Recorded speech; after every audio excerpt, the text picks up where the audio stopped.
Hello, everyone. Welcome to tonight's episode. Tonight's episode is a very, compared to the other episodes, a bit more relaxed. Uh, Anybody who has a general question in this episode may ask, but the title is pretty much there's a certain joy. People don't have to only speak about objects and subjects. They can speak about emotions, which are a moment where there is a subjective movement and an objective movement. Sometimes when I felt like an emotion has arrived out of the moment, it tends to appear in two ways. If the world moves first and then yourself moves, that causes an emotional response. And if your inner realms move before the world moves, that causes a sort of emotion.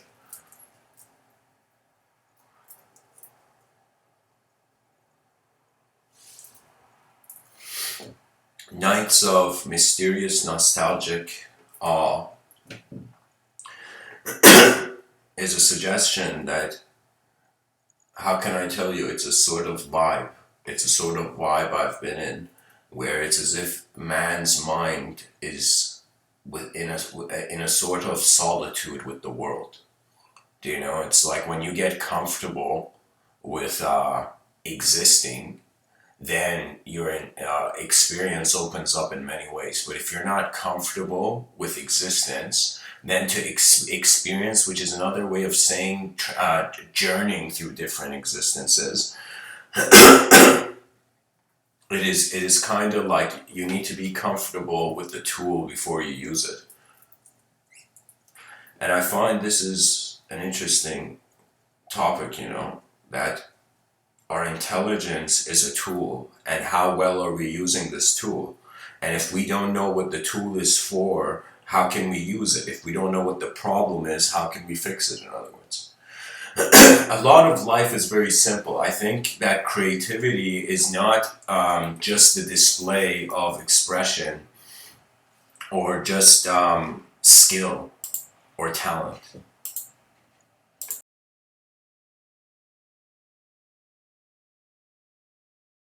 I feel there's a dimension to the creative where it has nothing to do with you or the idea of you. It has to do with the world that sense of self is in. Well, when you kind of notice that even evolutionary wise, it's a suggestion that man extended from the earth.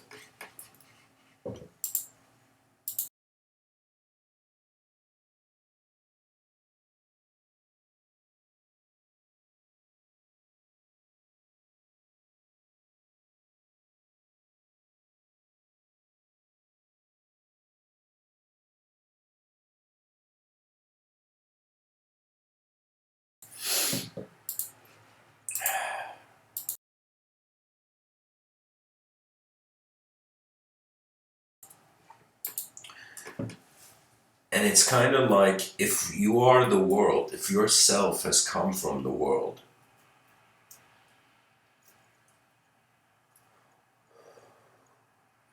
then it's kind of like this playful way of saying that before the creature, the world was being itself.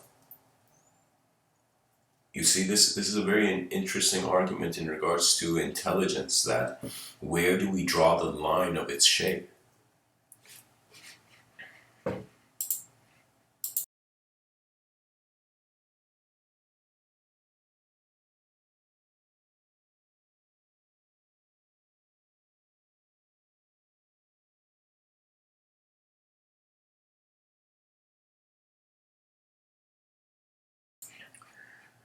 For me, there's a sentence I remember hearing which was a very made a huge impression on me.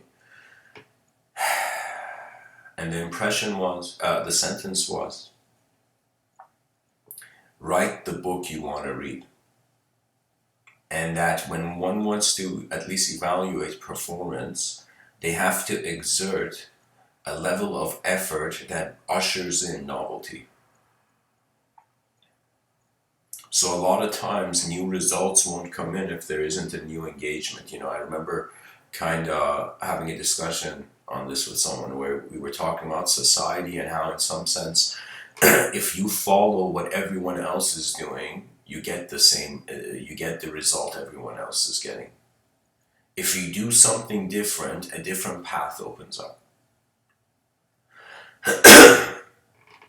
And just this consideration, like in certain tribes, not tribes, in certain cultures,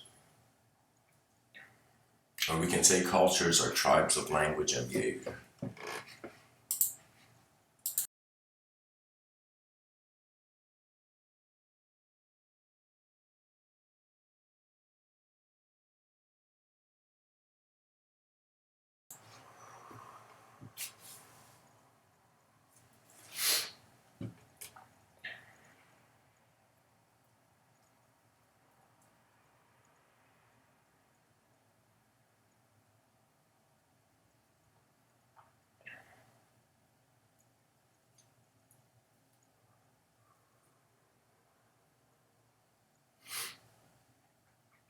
The evolution of attention into the grand witness of an endless void. You know, it's kind of funny. You know, when I look at the world, I see more space than matter. And when I ask myself, was I born on matter or was I born in space? It's like the matter is in on the space.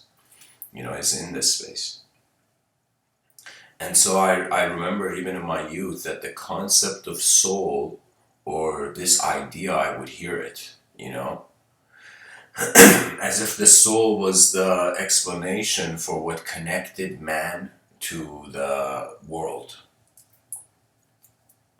or to the creator of the world in certain cultures.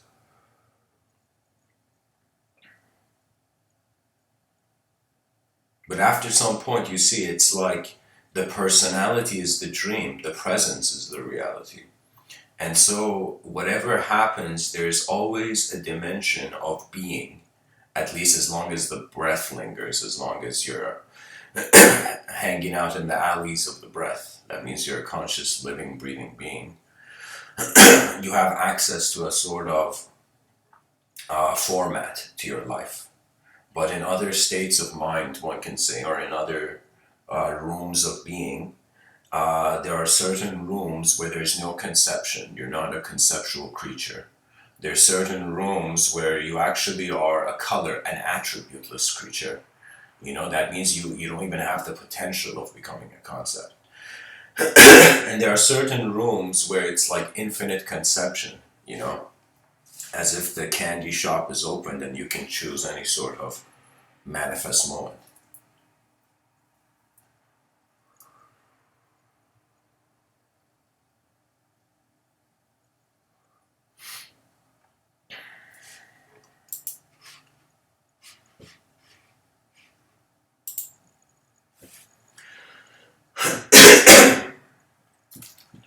How can one say that they have pulled the strings of wonder? You know, I find it that it's very interesting. If we treat the mind, this is a strange kind of metaphor, like explanation, but I think it has a utility. That if like think about it, when a person wants to grab a cup of water from the cupboard, their hand instantly just goes, as if it's built-in muscle memory. There's no doubt. There isn't years of planning to go get that cup from the cupboard. It's just instant. And when you look at the mind, in regards to sometimes subjectivity, how subjects arise, it's instant, it's instantaneous. Like a moment ago, it was pure silence, and then suddenly the concept came.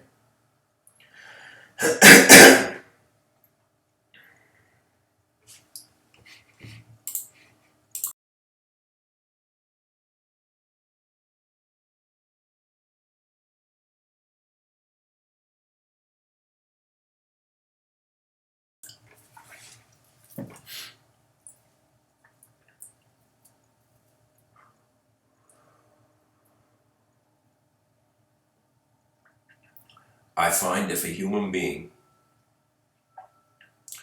cannot realize that the same way matter is in space, all conceptual phenomena, every thought that has ever passed you by or you have inhabited, it is in space, but it is in the space of the experiencer. So that means if you right now are consider yourself as a purely material being that has named itself, if we consider we are a hallucination of electrons into humanhood, we are the lifeless being an optical illusion of life, then we have curtained our own skies for no reason.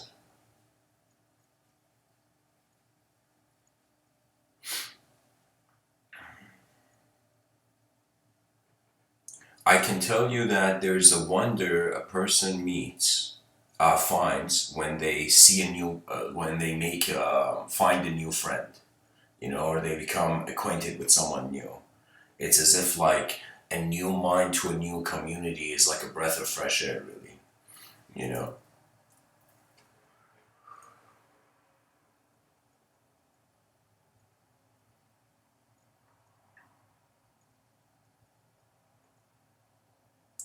Sorry guys, I'm just listening to this classical guitar, some music in the back, and it's too emotionally deep. Like I gotta change the song.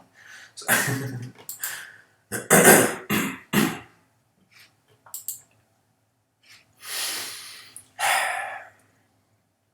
by the way, again, I will reemphasize, anyone listening, this episode is like 50% talk, 50% Q&A for whoever just tunes in. So, anyways, so I'll be engaging with the comment section more than usual, that's what. You confront the silence that your voice is born out of. And if your voice in this life has been taken to silence, you will first go through a sort of transition of an archetype. And I don't know what you call it. Carl Jung had this image that archetypes are these dormant images in the collective unconscious, that it's as if like this, the archetype of a father, many human beings have access to it, but what the archetype really is a sort of vague emotional pedestal of a sort of image. So, but I began thinking of archetypes as if they are phases. And that's what I'm telling you. Life is more alive than we can shape it. And it's as if every intellectual approach or every attempt at extracting linearity from non-linearity, it's as if I am looking at time, I am looking at history, I am looking at the evolution of language, and I am just like, are we just sculpting our own clay? Do you know, could it be that our language is not getting us closer to our truth, it is actually separating us from it? Could it be that the linguistic simulation had an incredible necessity and unity to take mankind to a certain stage of development? Do you know that means there's some technologies that are so, I find, second nature for people that it's as if they can't imagine a world without it? Do you know? Imagine a child who's born into a world where everything is conducted through digital screens, and then that child wonders, wait a minute, what was it before this? What was it before this? And I found that fascination. That was a sort of nostalgia where it's as if there is something more, or something is more. Like, I'll tell you something, right? Sometimes in life, you ask people an address or you ask them a question. Let's say you want to get somewhere or you need something, or let's say you're walking by some place, there's an event going on, and you ask a person and you ask that person what's going on here, right? Now, if you are very alert, you will actually have a hint. You will have maybe 70% of a hint what's going on, and that person's response is just going to be a clarification. But I've had moments where in my youth, I would ask people for what is the right action, right? People older than me, and they would give me an answer, and then I would see that answer would not suffice through the test of time. And then I was like, what is this? Are people giving momentary solutions to every moment of their life? Is their subjective realm a sort of response to what this void objectivity, this objectivity in the void?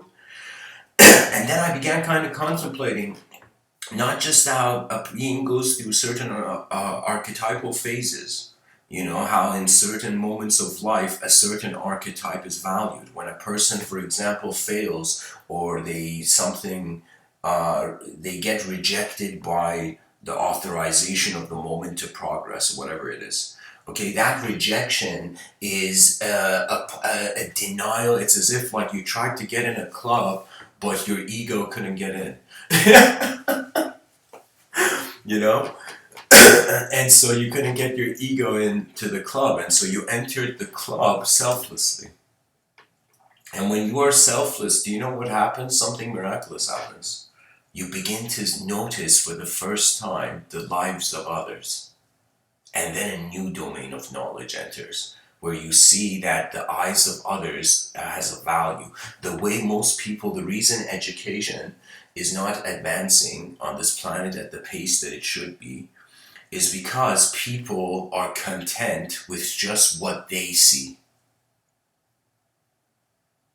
That means when a lot of things that I kind of read in history, looked at different biographies of different philosophers, different important figures in history, crucial figures. You know what happened? I asked myself how many people have cared. How many people cared for the eyes of those who they may have no conception in the current moment of who they are? How much can we care for the unknown? And that's the greatest stance of human life. It's as if imagine a child in a battlefield immediately, like the crowd goes to protect that child. So similarly, it's as if it's a viewpoint of the world. And it's I don't know how to say it, but we enter this world not like tabula rasa style.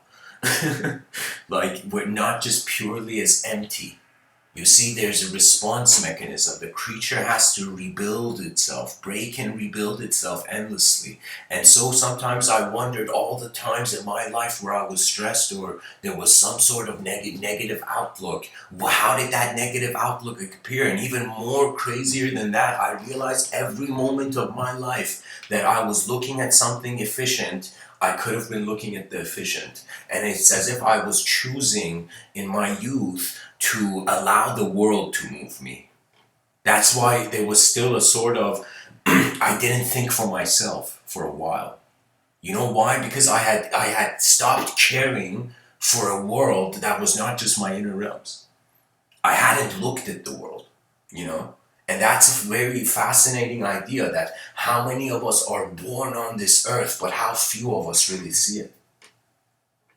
And how many of us are actually just seeing what we want to be in it. And I find this to be a mass delusion. I find every to-do list and to-be list ever written to be a mass delusion. And let me tell you why. Because it's not wrong to strategize. Sun Tzu in The Art of War, this whole book is about how to win wars. Okay? But in the war, in this book, The Art of War, do you know what Sun Tzu says? Sun Tzu says the one who is in tune, who is in balance with heaven and earth, that general wins. And it's as if seeing various systems, and when I look at society, you can instantly tell the balance of heaven and earth. And the balance of heaven and earth is how much a being is comfortable with their physical existence and how much a being is comfortable with their subjective existence, with that character in a story that only you can see, the skies of imagination that only you can fly in. There's a value to our inner realms, but society is a bit slow. And it had to be, because we were savage animals who chose to wear ties. We were killing each other in the jungle, and then one day we're like, what is this savageness? We all put on suits and we got on a giant metal capsule and went to work, So what that means, really, is that the world is divided between many voices that had to have reference points in order to originate. And that has been something I've been trying. It's very hard. It was kind of like a kind of impossible theory to prove. But I was kind of, sometimes in these talks, I'm attempting to, um, uh, I've kind of noticed like this. The viewpoint a person looks at something defines their identity. You know what that means? That means there is no such thing as identity. We're just looking through different lenses. And these lenses are neurochemical states of mind. And so when a human being looks in the mirror, what do they see? Do they see a definition in the dictionary, or do they see the writer of words? We have to restore an authentic okayness in the mind of the future generations that what they are is enough. But it is not enough to, when the world calls you. Let me tell you, some moments in my life, my biggest, how can I tell you, like, I don't tend to even think of my past a lot as a being because I can't do much about it.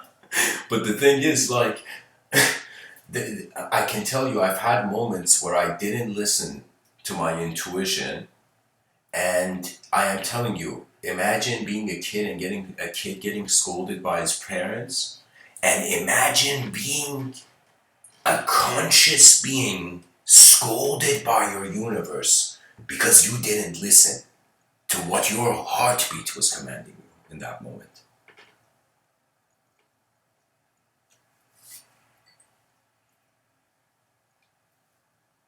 You know, there's a story. This kid tried to catch the sun, and he endlessly began running. And because the kid was young and filled with spirit, the kid never got tired. For eons, this kid was running. Every time he came too close to grabbing the sun, the lights went out, but the moon came. Every time the kid got close to grabbing the moon, before he could grab it, the sun came. And so what that means is, really, the purpose of speech for 8 billion creatures on a rock is direction. I don't see any reason to speak aside from pointing.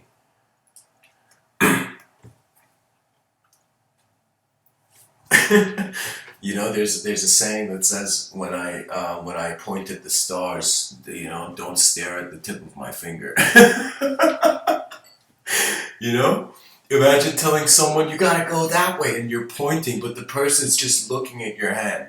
You know, you're like, bro, look at the direction I'm pointing, not my hand. And it's the same with language. I think language used at a very high caliber becomes like a conductor stick for inner realms, for images. That means, believe it or not, we're speaking like robots. The evolution of speech was from robotic to natural. And this is something that it's a very complex thing to honestly just come about. But I think what it is that we have to implement a certain level of our honest, energetic being throughout the day. I don't know what it is. I don't know what I should term it. It's like a new concept, but it's like, think of it this way: that life is not just we are antennas that have to translate the signals for ourselves.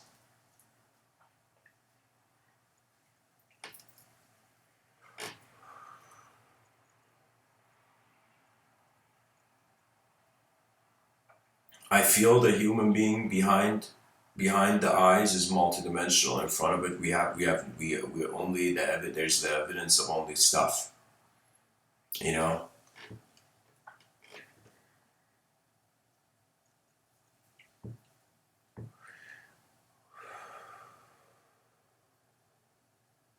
Because when you look at the word philosophy, it comes from philosophia, which means the love of wisdom.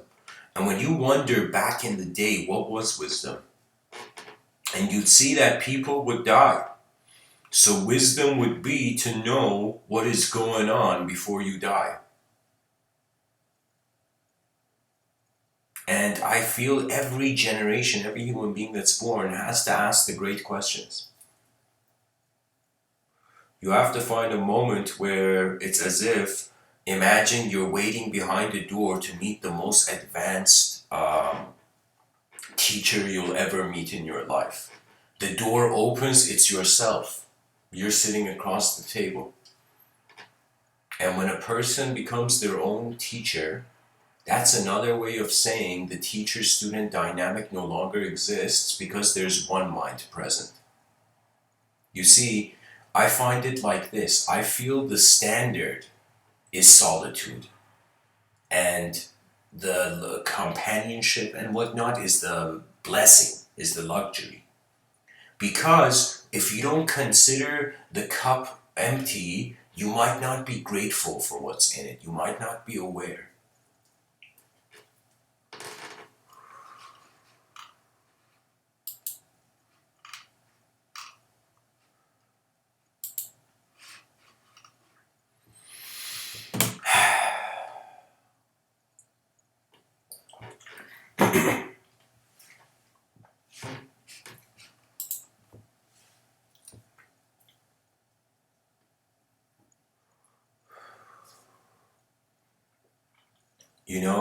There is a civilization descends and devolves when its wonder threshold is not met.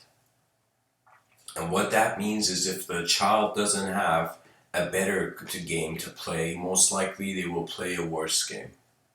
And so when I look at human beings and when I look at the human life, I'm like, okay, what is this? Is everybody just living in their own bubble till the candle wax melts and this light of our consciousness just becomes a memory in the minds of others? Like, what is the vision here? What is the work? It's as if existence, you have opened my eyes, now your move. I made my, like, existence, how can I tell you, like, existence played a chess move, you exist. Okay, now you're experiencing, and when you trust your experience, you're playing your chess move, and then existence plays back its chess move.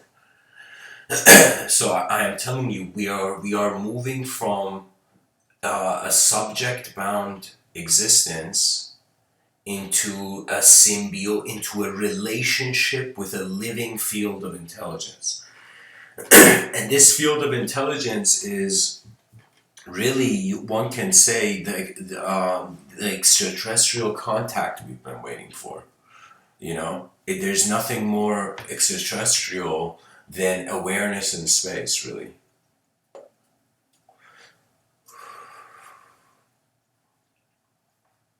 It is odd, you know.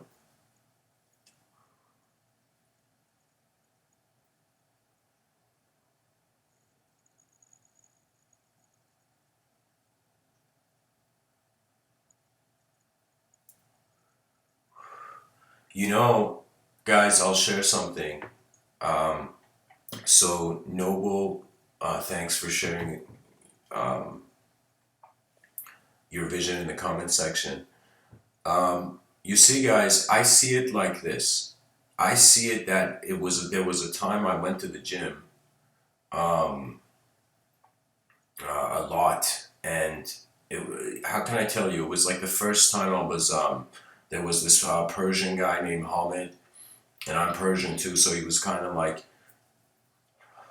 he was, in Farsi, giving really quickly tips on like health and whatnot. And I remember I asked the question, and I'm like, how do you maintain your health? What is the best health, right?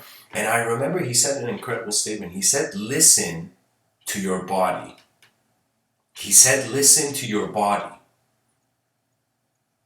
And I was like, okay, man, I think I'm paying you to listen to you, but I didn't say that, but it was a situation definitely where I didn't understand what he said, but then I realized what he said was nature. What he said was when you distrust your nature, you try to bunker into a certain mode of thought, and guilt does this. You know, when you wear the hat of guilt, the issue is not that you're valuing yourself less. You're valuing your world less because of what you did. So think of it this way: there's two ways to feel bad. One, your sense of self feels bad in the world, or the world actually becomes bad, more bad than the sense of self. So you have no choice but to feel bad. The world's going, the ship is sinking. So what other choice do you have? So do you know what I mean? It's a sort of just putting the thoughts, every opinion you have on the action or any action you're doing as a human being, put it as if in a box, and watch that box for a second. Just see how everything a human being has an opinion on is merely on some objective level in action. Now the psychology comes in, where that's why attachment comes in, and that's why Buddha back in the day was like, detach yourselves, people. That's why the mystics were trying to renounce a world that was a dream. That's why the enlightenment was to wake up. That's why Buddha actually is not the guy's name. Gautama Siddhartha is Buddha's name. Buddha is a title which means the awakened one. So what do you awaken to? How in any moment a totally different subject can be put on the objective action. What does that mean? That means I can hold a pen. And guys, I don't understand why the world hasn't embraced the divine access that writing provides. Writing is um, uh, um, learning from your own mind, learning from your own hand. It's an art. I'll definitely give talks on writing. But anyways, what I'm saying is that I have a pen in my hand and I look at the empty page and I see the existence of the empty page. Just like, let's say, a person who's doing whatever action they're doing. And so as the action is there, right now, before I speak, there is a biological entity here. That's me. Okay, a biological being. And this biological being now is as if, like, that's not the only thing in the room. What's in the room is also the one looking, which is unshaped. And this was my question, that why was the soul, the concept of a soul, imagine every child on this planet who has heard the idea of a soul, why was that concept a mystery? That was the thing. And it's a mystery because man is not purely just a certain part of his moment. You are your whole moment. You're not a soul like a ghost version of your physical body. It's not that. You are your moment. You are your mind. Your mind first became the world, then you appeared. This is I noticed this in the psychology of children being born, because I reverse engineer back into my kind of own vision, and I kind of noticed something. And I noticed that before we speak, the body has to stabilize. The child's temperature is important to be kept. Do you know? The child needs to be embraced. Young children need to be hugged, because I don't know how to say that, but that's basic biological survival for youth, that you embrace, you welcome. So anytime a child in this world, they feel they're not welcomed to their potential by their civilization, they feel civilization has disgraced them, and they would be even willing to spit on the street. When a person spits on the street, you know what that means? That means I am throwing away this world. So we should reach a point where it's as if Not like heavy penalties for spitting on the ground, but I'm just saying, like, it's as if your mind tends to reveal not who you are, but the world you see in which your reaction to that world is who you are. Do you see? You can never judge a person because they can always see more and have totally different characteristics. You see this in people, especially if you if you're bilingual, or you're a person who's kind of your lifespan between two countries, not just one, you suddenly see that there's some relatives you haven't seen for years. And it's as if you're missing out on many people's lives, but at the same time you're living your own life.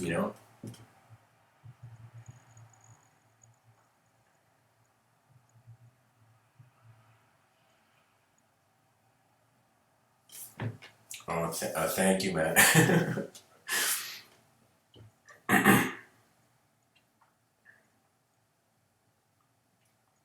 It's very interesting. In life, I find it takes a long time to build things, but in a very short time, things can be destroyed. And I have experienced this numerous times. I call this the jaws of life. The jaws of life are not the jaws of a beast. The jaws of life are the jaws of time, and how as time goes forth, civilizations rise and fall. And right now, as me and you are alive, it has been a time where civilization has reached a far, far.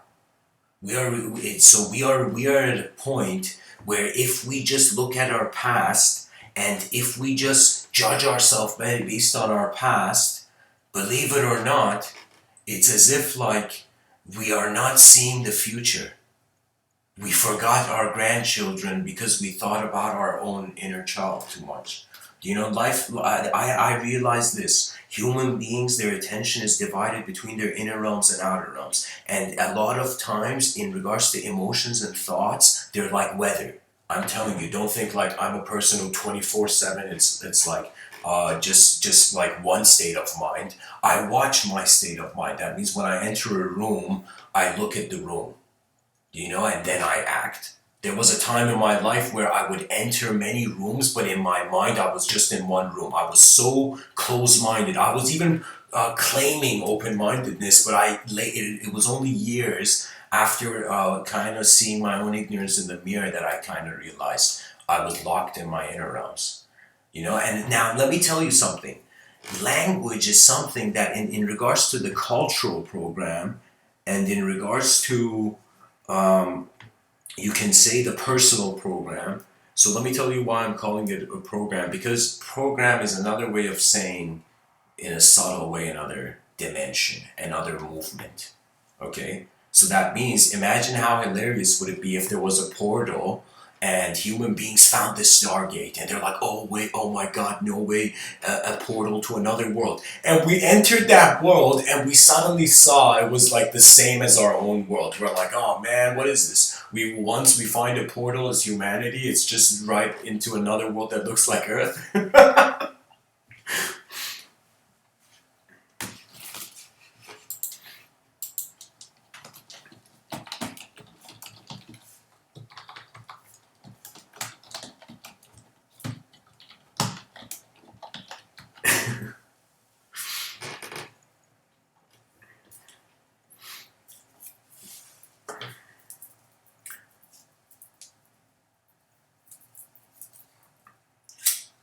I feel that life is, it's like we can't we are the sands in the hourglass, and every lifetime is like one of those sands falling.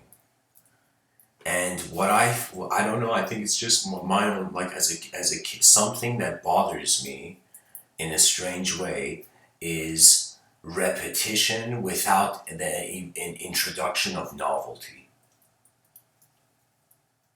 So think of it this way. Think of it as if like there's a person, this person is defined by their past. When you're defined by your past, you don't allow yourself greatness in the present moment, pretty much.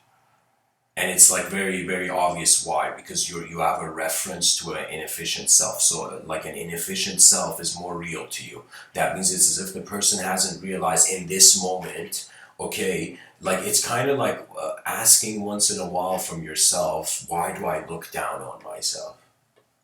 Do you know? Because I noticed something. There is a weakness in this world, like a sort of, again, program. Imagine like a program is set loose in civilization, and this program is the program of worthlessness. When a person actually has suddenly less worth, and that worth is more real than them having more worth. Okay, I think the thing is that if your mind has had an ability in one moment in this space-time continuum to perceive an inefficient self, that inefficient self can be used to figure out what your efficient self is, but at the same time, every moment of inefficiency, you could have seen efficiency. I've seen this. In my like there's been many things I made a mistake, I fell, and then I looked at someone as if when they went for their first try, they didn't make a mistake, they didn't fall. Do you know? And then that's kind of knowing, okay, that means I didn't need to fall. You know? That means it's like we play a lot of image games. It's like the world is an image that doesn't change. I shouldn't say that. Like the objective realm changes slower than the subjective realm. That means when I wonder how many senses of me there has ever existed to myself in this life, I kind of realize it's just like thoughts in front of a camera just coming and going. As if all of life is a sequential display of whatever has developed towards a sort of sophisticated direction. And I think what's happening is that when we really go back in evolution, we were just unconscious movement. We were just creatures moving, no language, pure silence. We couldn't have podcasts back in the day. You know? So there was a situation where people's what lives, their worlds, their perceptions, their eyes were hidden. They were hidden like we were turtles in our own shells for eons. And then evolution began becoming conscious of self and the other. The moment we began becoming conscious of other, suddenly what we saw wasn't just a value to us. It was a value to the other. And when you look at the typical pattern that human beings on this planet, at the end of their life, they go towards, it's towards love, security, and family. Do you know? And that's another way of saying is that as if the human being is, how can I tell you? You start off in this life living for yourself because yourself is the only self you know. Then you see the self of others. Then for the first time your mind wonders about how other eyes are moving. You know?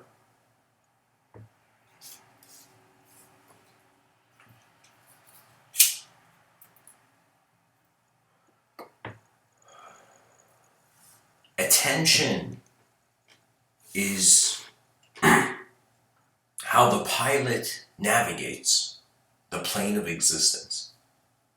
For me, more spiritual, hyper spiritual than the yogi and the mystic is the archetype of the pilot, you know, but not a pilot of an airplane. A pilot, as in your free will, is piloting in a living system that is called nature.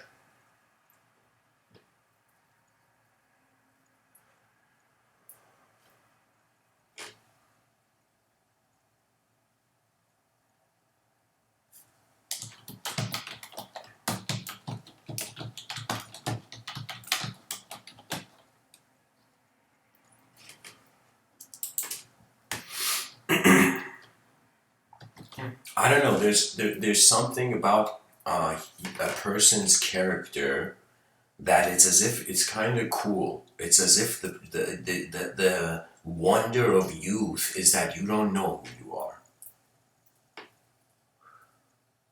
But I find when you climb down the mountain, when life eventually reaches a state where you see the energy levels can't maintain the same intensity, so what happens? You just fall down to less intense updates. So that means it's kind of like I feel children should try to live very complex lives. Childhood should be a very complex and educational kind of situation. And it's like how can I tell you? It's like we need um, in a battle, we need archers and we need cavalry. We need people who go into the front lines and we need people who watch from the distance. And when we have this kind of system, this network based, where it's as if all the light, do you know how many people are reinventing the wheel for the first time? Because a person reinvented the wheel, but they didn't share how, and they just lived the life and they experienced something and they walked past. Because we have the gift of speech, the gift of abstraction, we have a responsibility. And I'm saying that that's the new trend. I think it's not even a trend. I think it's like the whole purpose of evolution. That evolution didn't become a thought to itself, so it just remains hidden in the void of its own solitude. Your inner realms exist to be shared. Think about the thoughts you don't have as I mean, of course, I'm not saying like it's very important because uh, I hope that listeners are not listening to me as if I am considering a hierarchy position. I'm not speaking to you as if I'm in a certain hierarchy and you're in a hierarchy. What is that game? I'm speaking to you as if I'm a comrade on a battlefield, as if me and you are in a battlefield. Let's not make life too soft because civilization is going through various intense changes. That means we must have an ability. It's kind of like right now we should master functioning in simple ways as a species and master functioning in complex ways. And then there's going to come a time where there's going to be intense weather fluctuations of complex incidents and simple incidents in the civilization. So I'm kind of saying like, all right, the soldiers are looking at the battlefield, which is the unknown future of humanity. And so what is the approach? What is the realistic approach?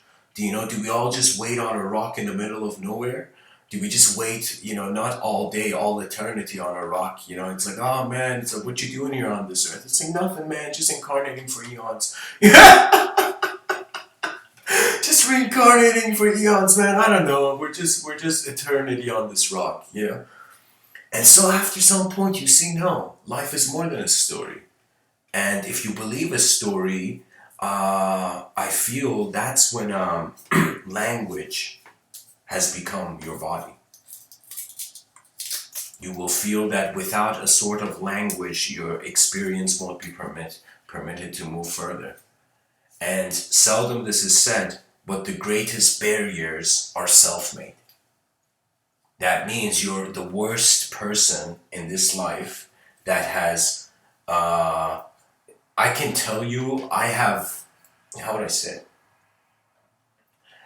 The mind, as much as it can be an ally, it can also be a foe. Now, what does that mean? That means anything you don't care about starts deteriorating. And before an archetype deteriorates, it fights back. An egoic construct, archetype bound, before it fights back. What does that mean? That means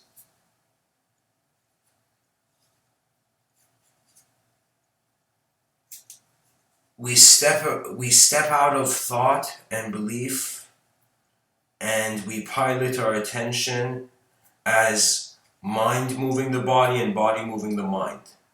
But when I use the word mind, I'm not talking about the limits of the brain. I'm assuming the brain is an antenna and the mind is a field that is nothing happens to it. It's there. Do you know? It's like, space is and appears to us as emptiness. We don't say space is empty. It's It's like, man, this space is so empty. You see, I'm just saying the purpose of our eyes are not to be masked in language. When you realize your mortality is your greatest inspirational new age coach, you're like, oh my god, I'm here for a little while. And that thought that I'm here for a little while is the main reason why our species has behaved decently so far. You might not believe it. This simple idea that we're here for a little while. So we inevitably, just by nature, we are like performers of existential design. We're not on stage 24/7. We're here for some time. And then after that time, it's as if you only have a certain time to make certain kind of moves, and then suddenly you can no longer make a move, and you just watch the game unfold. It's kind of like, you see, it's a bunch of decisions on what the world is that are ultimately influencing how the person's psychology appears moment to moment. Now, when it comes to memory, I am saying memory is being witnessed. Now, that's a phenomenal statement. You know why? Because who is the witness if it is witnessing the memory? Like when I ask you who you are, and if you were to write it down on a sentence, it would be a sequence of the memories that are defining you to you.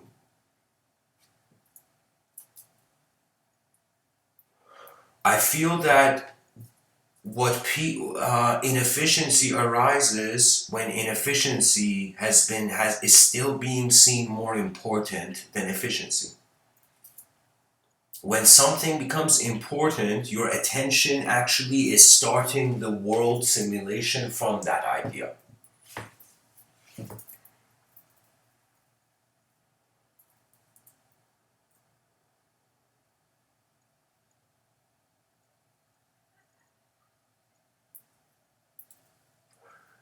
Friedrich Nietzsche said, God is dead. And a woman screamed. you know?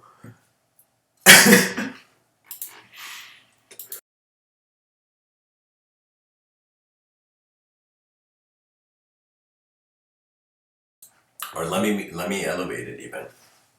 Friedrich Nietzsche said God is dead, and history screamed.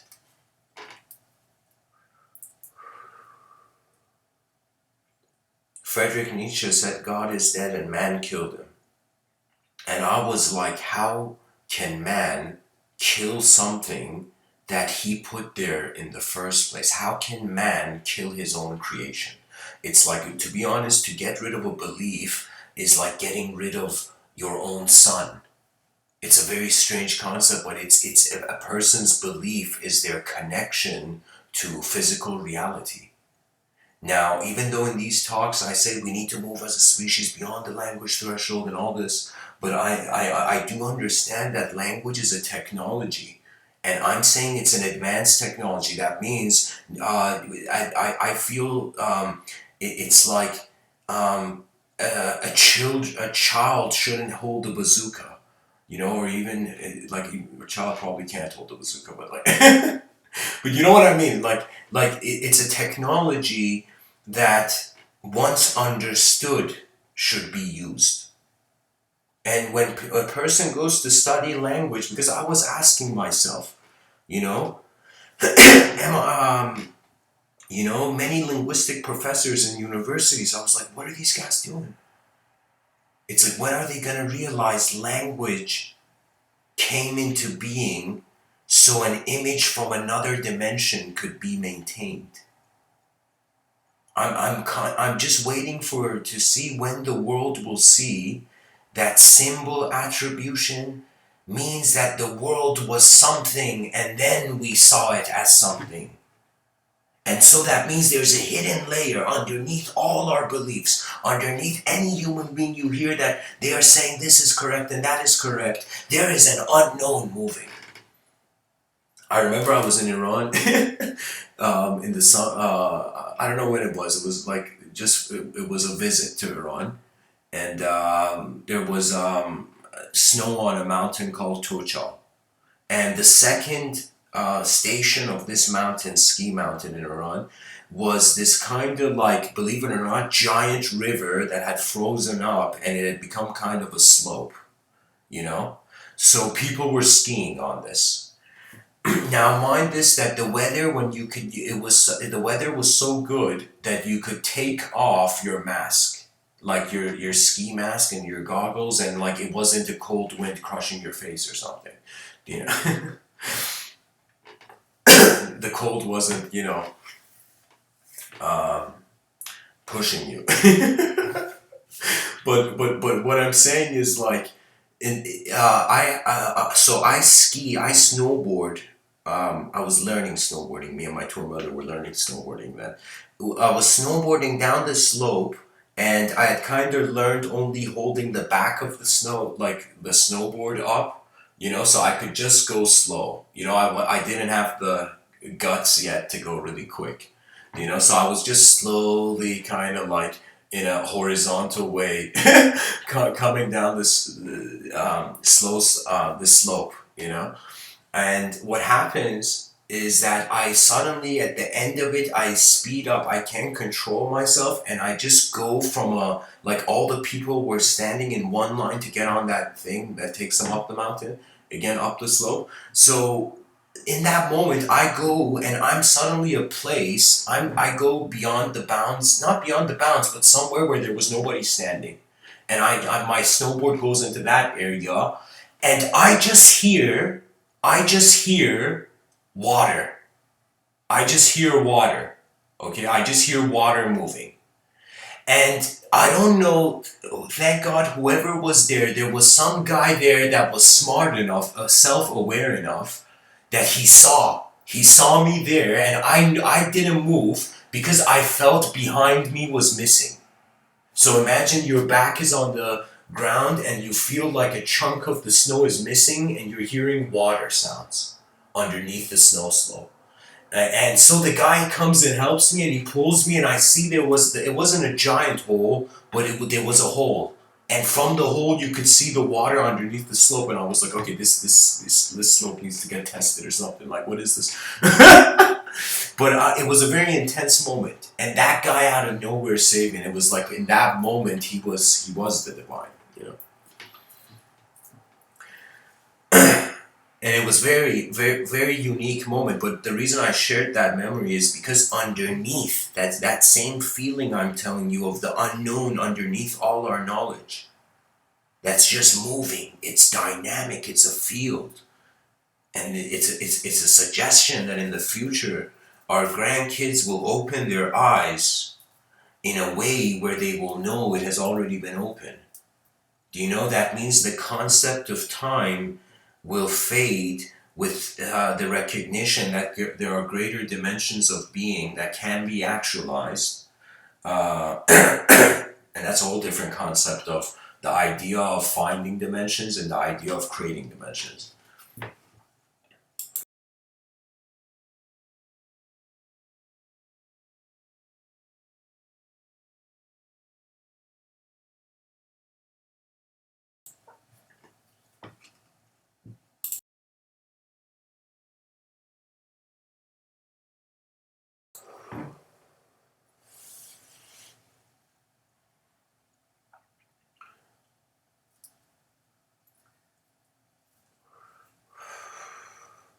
So where does that lead us? Where does the recognition that this world can be much more multidimensional than our sensory-based beliefs? What do we do with dark matter? What do we do with dark holes in space? What is the implication of literally a black hole in space? There's so much we can't see. And there is so much that we are the sight of.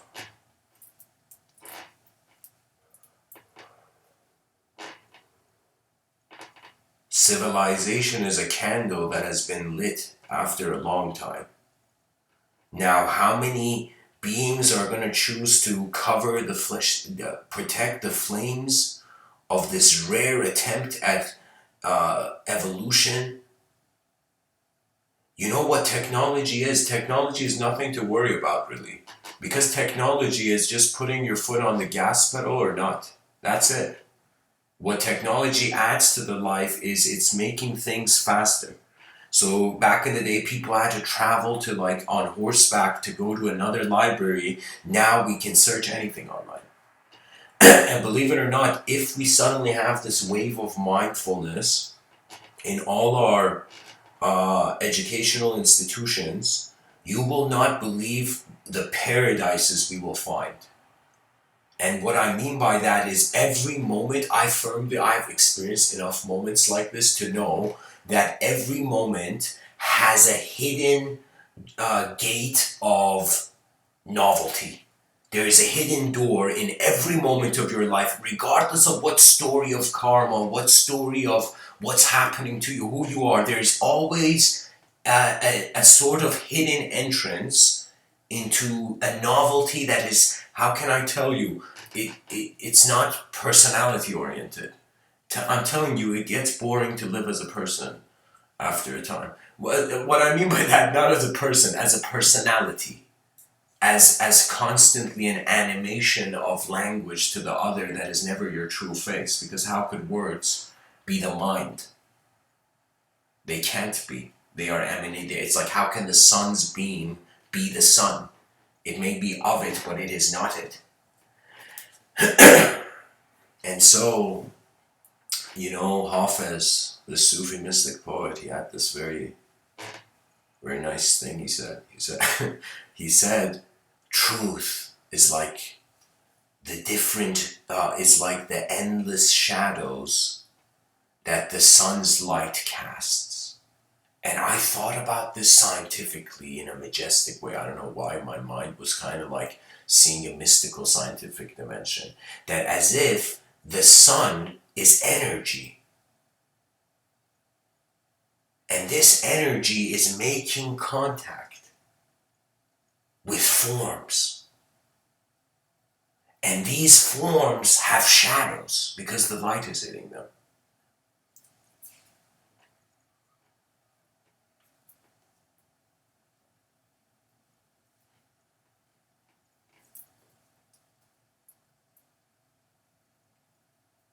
So when Carl Jung spoke about the shadow, when you actually, the whole thing is, I think when you turn your head, you don't see your shadow anymore.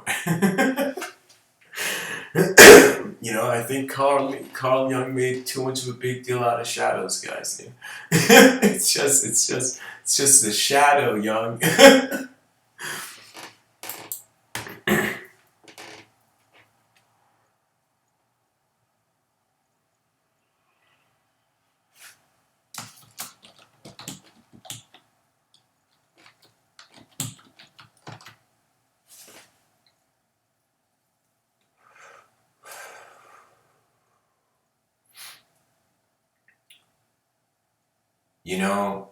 I feel the world is too big to judge the world or ourselves.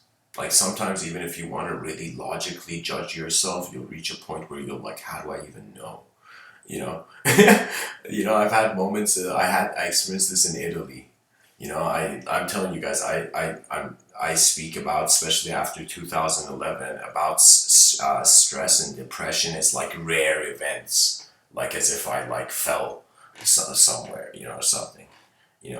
For me, it's the state of the human mind is balance. If you look at your body, it automatically balances itself. Hasn't it been a question for you? Why doesn't your mind automatically balance itself? It's because your free will is acting against your own nature.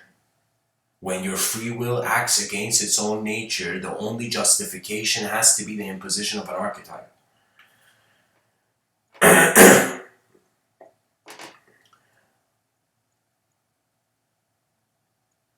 Um, so Noble, in the chat section, you say step 4 Are you speaking about my idea of civilization 2.0 and phase 4 of that? Because you gotta understand, like, I'm pretty much sharing what I'm doing. Do you know? So these talks, even though it has a certain title, it has a certain theme, as my own reality, the more my inner realms come into it, the more I go with the rhythms of my inner realms. So phase. So I don't know if you're. Do you mean Civilization 2.0 phase 4? The idea, like Mr. Within Civilization 2.0. So I'm not sure what you're referring to, but I think it's probably that. I think that's the only phase 4 I spoke about. Pretty much, I had this idea, guys, that I gave it a prediction. 2622 will be the year where we will all, like all the people who are alive then, who are in nature, they will look at civilization and they will notice that civilization lifts up into the sky. So I have this vision that the way we bypass our strategy towards bypassing extinction is to build sky cities or pretty much try to create civilization like a spaceship or something. You know, but Sky City is a stage before the spaceship. You know, because I've had certain theories of how the sky cities can be built, but that's another talk. But anyways, so phase. I had this theory. Okay, human beings are the problem. We get the problem in the sky. We fix overpopulation. We fix extinction of various animal species. You know, our free will is another way where we have to create our own entrance into greater dimensions.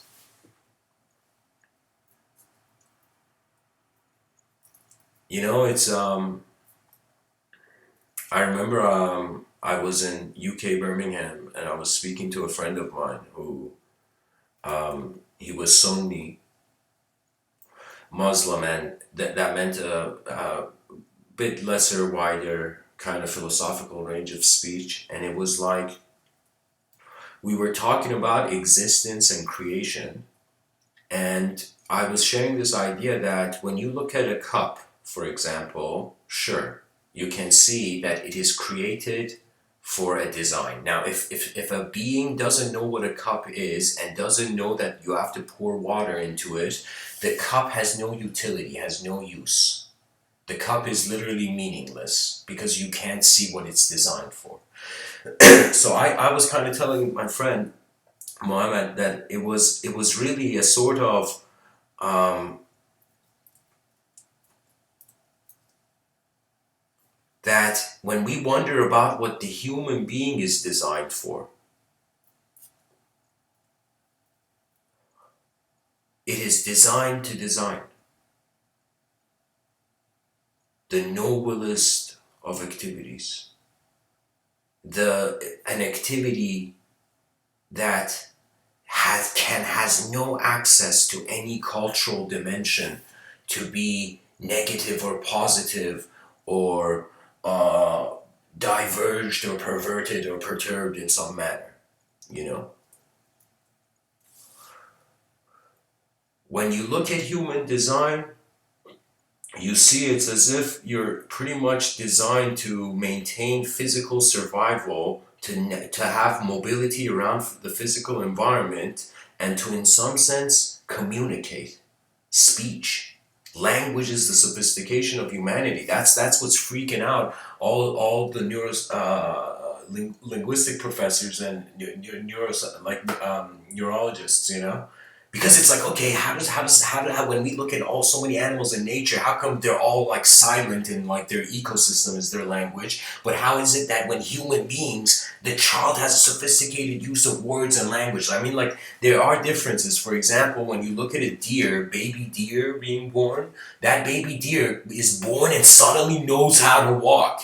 It's as if it's genetical material. It retained the memory of its creator. So it already knew it just knew how to walk. But when we look at human beings, to the child, you got to teach it how to walk. You gotta teach it how to speak. But when you suddenly see how the child uses language, that is as much of a sophisticated kind of subtly, naturally, how does the human being do this? You know? Because if we knew, we should technically be able to help all animals speak. Because it's a mystery, we don't know.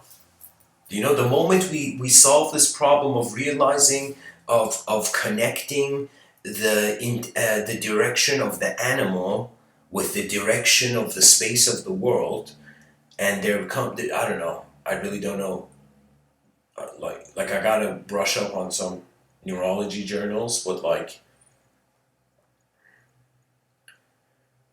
I just feel that whatever advancement or whatever finding that comes from any sort of method, scientific or otherwise, is being brought back to a civilization that is not living based on just physical images.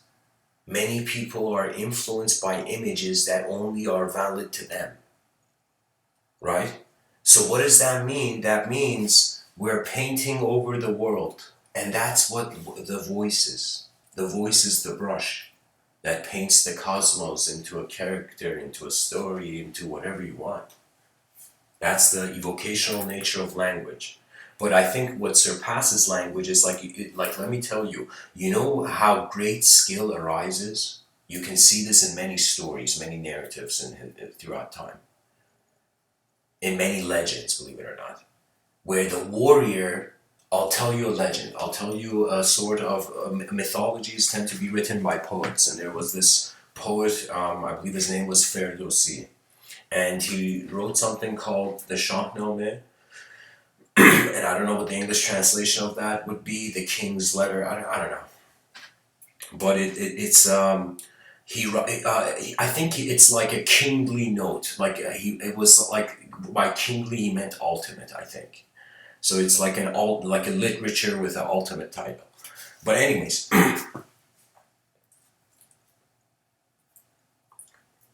in this, Ferdowsi has evoked a character, this ancient poet. And this character is called Rostam. And Rostam is the archetype of the divine warrior. You know what that means? That means as if he's a being that has entered this reality and has been authorized by reality to be undefeated. That means regardless of various psychologies or whatever comes, Rostam is an undefeated warrior. And remember, this is an important, crucial point in the story, and this is, to some degree, you can say, an elegance to, I don't know, you can see why Persian culture is, storytelling was a way of sharing worlds. In many cultures, of course, that's the only way you share worlds. But what I'm saying is, like, so this is what how the stories goes. Rostam is this divine warrior, undefeated, this mighty juggernaut of no man can defeat him. And he's not an evil guy. He's a very good-willed guy, but in any battle, he's undefeated. So he's a good person that is undefeated, in other words, an undefeated good person, you know? And he's very mighty, you know? So his might is as if his might is divine. It's as if he's like a relative of God fighting, you know? So, so what happens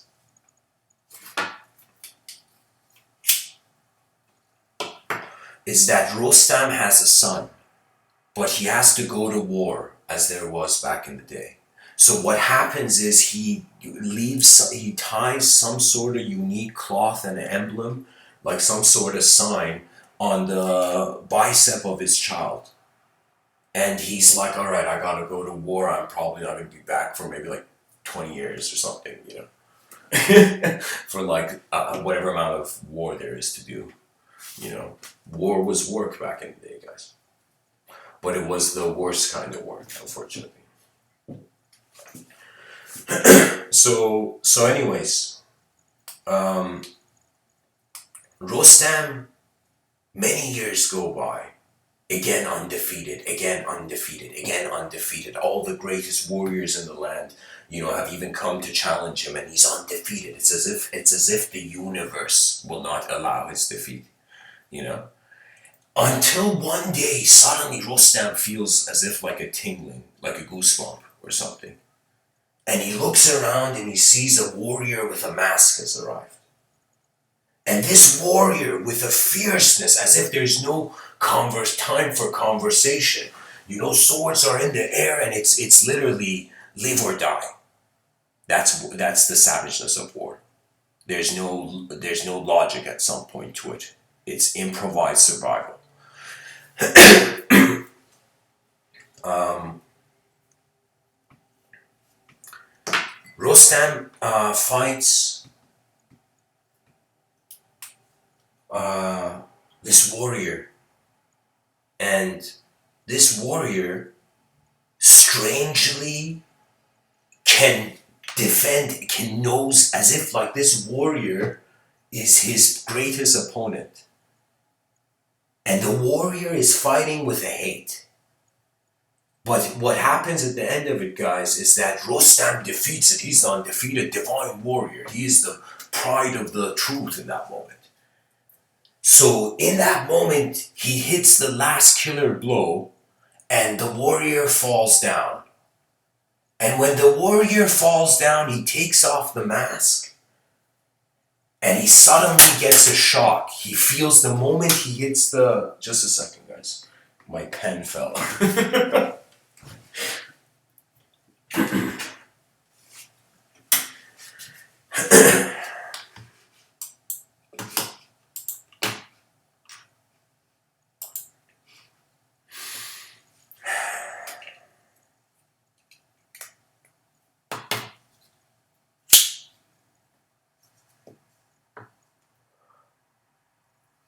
Suddenly, Rostam, the sword falls from his hand. He runs to the sleeve of the person, takes off the armor, and sees it's his son. And he realizes he has killed his son. His son's name is Sohrab, by the way, and this is so mythological, and this explains why, you should never make your Persian father angry. Because literally there's mythological consequence. But I'll tell you this, the legend was, there's something so profound and powerful in that story, that you can live your whole life feeling you are the truth. You have lived the truth. Your path is right. You can feel many things. But you will see, if in that instant Rostam could just put down the divine warrior archetype and look again at what life could have been. That is the art of living. The true art of living, where you actually see life. Not just the life you want to see in it. You know what I mean? So many people, there's a reason why I feel the divorce rates in Western cultures are a lot. Let me tell you why. Because the people are hidden under more artificiality.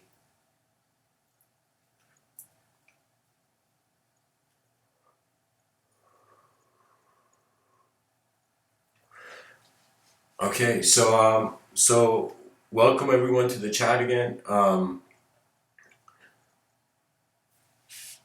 Plugaro says, "Hey MW, what do you think of animation? How can this expression evolve?"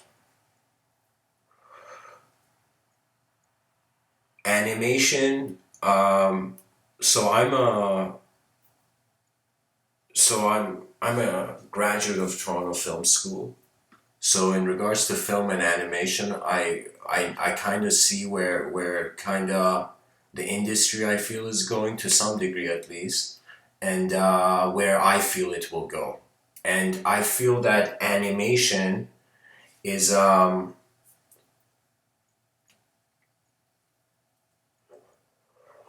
We are going from animating stories that have only objective value into animating stories that have subjective value. I can respond to you as kind of like how I'm looking at it as a director, and I would tell you that what do you want? Animation is a language, just like how cinema, there's a cinematic language. So similar to that, I think there's a language of how various things can be animated to become alive. Now, it depends on what you want to say, because animation is the storyteller's tool. So that means I would say that your animation would evolve to the complexity of your story, the story you're trying to animate. So I feel that it could even be the simplest animation, but then the story can be so complex that that simple animation gives goosebumps. Or maybe that simple animation is easier for people to confront rather than the intensity of the story. Do you know? So I would say, I mean, of course, there's so many ways a person can go in regards to animation, but the way is keeping stories that have more universal values in them. Animators that animate stories that have universal value, your style lives longer in the eyes of man. I feel, at least, you know. So I would say it's like I'll tell you this, like what got me interested to film was like I saw the movie Gladiator, and I saw it was the first time I had seen heaven on a screen, and that was like a remarkable achievement. Like props to Ridley Scott, but like in that instant, it was a moment where I realized it didn't matter once the emotion was accessed. So like people care until a certain emotion, and then when that emotion hits, that's the trust threshold. Like it's as if like it's as if it's like this anywhere with people. You know what I mean? Where you're around people, you distrust the person, so there will obviously, logically, be less politeness than if you were to know them longer. You know what I mean? So that's the thing that we have to kind of realize every person has a sphere around them, and when people speak or communicate, it's as if like two of those spheres are creating like a Venn diagram kind of situation of a reality for people to talk through. So I would say in regards to the creativity of the animation, I would say like geometry that people's eyes have never seen will be remembered. The new tends to get remembered. Like when you look at your own life, what you remember a lot of the times was the new thing that you went after. Do you know? So I would say just the novelty and the story context, Plugaro in the chat section, like as an answer to the question, you know. But it's a good question, you know. The word animation, like anima, Anima, in Italian means soul.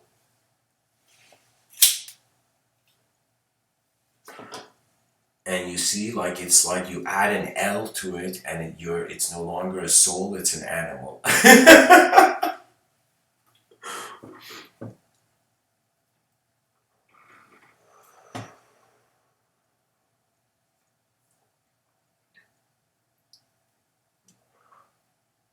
You know, it. I think when a person thinks that, I think people are under the impression that because they have free will, that everything has to occur only from what they see. I'm telling you, it's a symbiosis. We're like that bird living on a buffalo's back. There are birds that live like on the backs of these buffalo, and like they feed off the back of the buffalo, and the buffalo gets like free hygiene. So you see what I mean? It's a symbiosis. We are separate from the earth, but our life has come from the earth, literally. So it means the earth is alive or has the potential for life.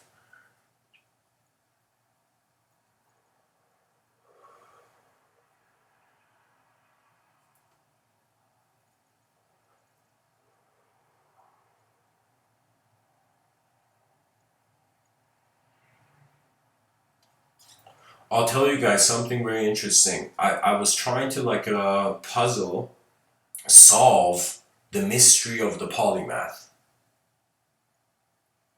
And I was thinking, what is giving a being ability in multiple dimensions at the same time? Is the ability new in every dimension, or is it the same ability in different formats? And I will tell you it's the latter. It's the latter. That it's first you're studying your own eyes, then you study the content in your eyes. And when you have a contentment with just simple being, there have been many moments. You know, I'll tell you, even in times of hardship, like physical, like turbulence, I've been kind of like in a moment where I've just closed my eyes and I had no thought. There was no heaven, there was no past or sin or guilt or anything. It was as if I was just this phenomena that's just being. And the simplicity of that was making me, believe it or not, tear up. You know why? Because I had lived so long as a bewildered animal, searching the next image of the self, image of the self, image of the self. I was like trying to devour my future before it happened. And it was karma. Sometimes it's good when karma pushes you back. You know, you get a sense of yourself. There's no such, believe it or not, if you were an eternal being, the concept of failure literally couldn't exist because you had all the time.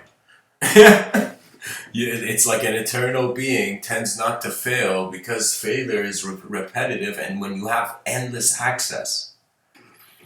And it's about micro, I would call this, I think it's a bit kind of humorous, but I think it's valuable. I have this idea of the concept of gratitude. And then there's a sort of macro gratitude and a sort of micro gratitude. I decided to kind of give the concept gratitude those two dimensions to put that lens on that idea. And it's like the macro gratitude is when you're like, wow, endless stars, endless galaxies, you know, endless event horizons to deeper, darker mysteries.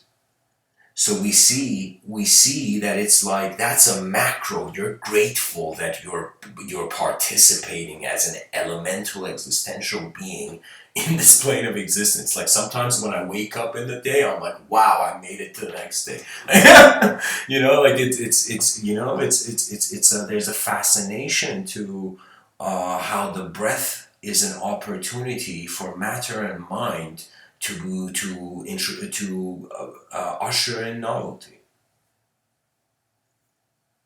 Because the thing that I realize, any person who is sincerely goes towards knowing something eventually will fall into a rhythm, and that's why all those you can see there's so many people who they kind of were in a certain cultural limitation.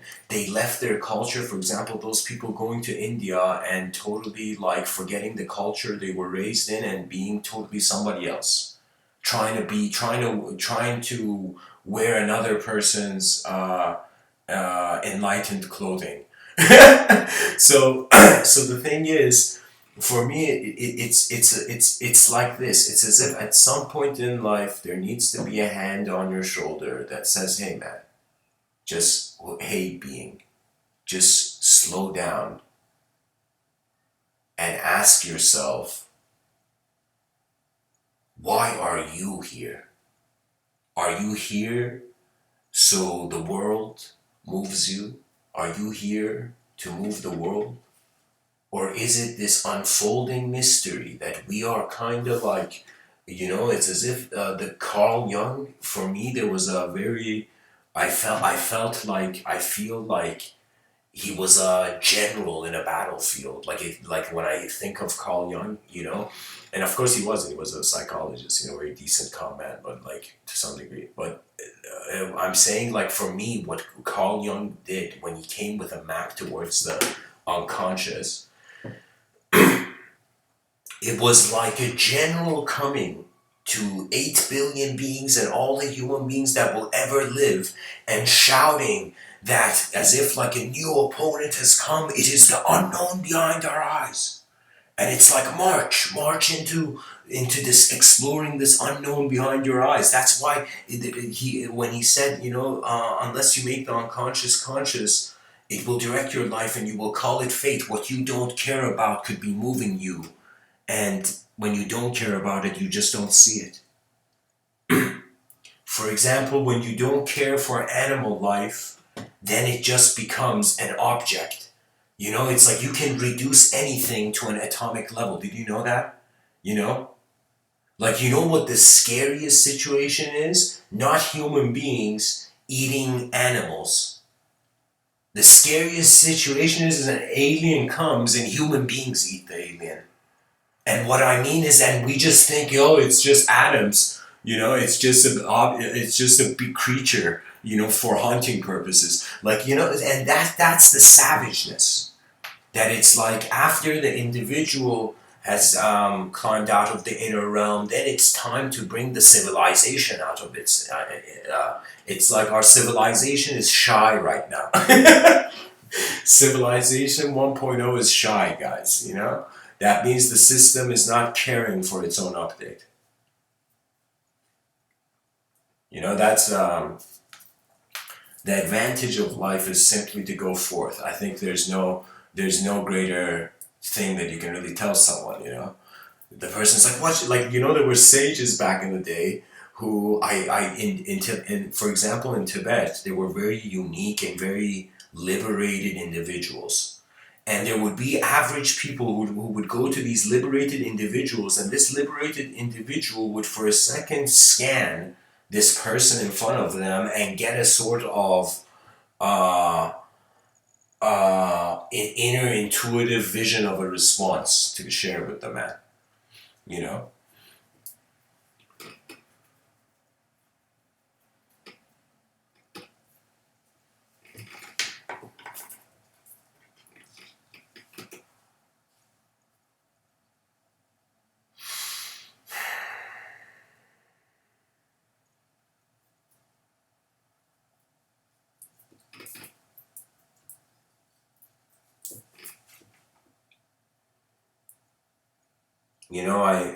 In one of my talks, I shared a different context to it, where it was as if humanity is the eldest son of Gaia. And what that means is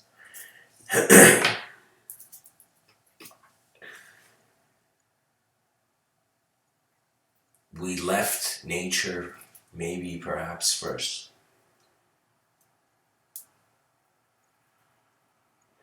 It's honestly kind of strange, I kind of look at human evolution and I'm like, why aren't we all lions right now? Why are we apes? Why did the ape evolve? Why aren't we just a bunch of lions right now? Like, I imagine a boardroom where everybody's head is a lion and it's so casual. So right now we have so made casually taken our own faces as what we are. I feel there's something has happened, that it is a sort of divide and conquering that is happening in the educational system, and that's another way of saying the educational system is destroying itself.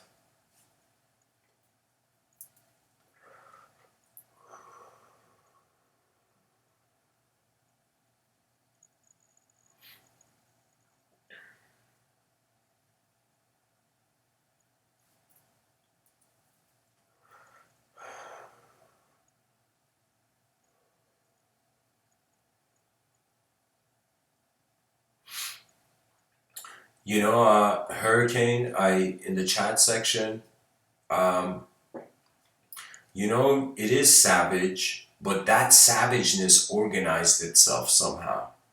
And it organized itself into layers of complexity that were complex enough to distinguish decency. So we can say that savageness evolved quicker than our decency, but our decency perhaps was always on the road of evolving. Do you know what I mean? That means like decency. That imagine right now, me and you are speaking, but there's so many phases of evolution that me and you are not aware of. And we're talking about, oh, human beings, their story is like this and their story is like that, but we're going to see that there's so many things that may perhaps happen. And one thing that I suddenly, it was like I was just walking in the street. I think I went to a grocery store or something like. As I was walking, it was like a sudden random vision you get when you're walking. It was a walking vision, to be honest. And I saw a glimpse that as if my own grandchildren are kind of like years and years and years. I don't have kids, but I'm saying like it was a visualization in that moment. It was like a vision of my inner realms. It was a subjective realm, subjective vision. And so that subjective vision came that it was as if they wouldn't know if the world is digital or not.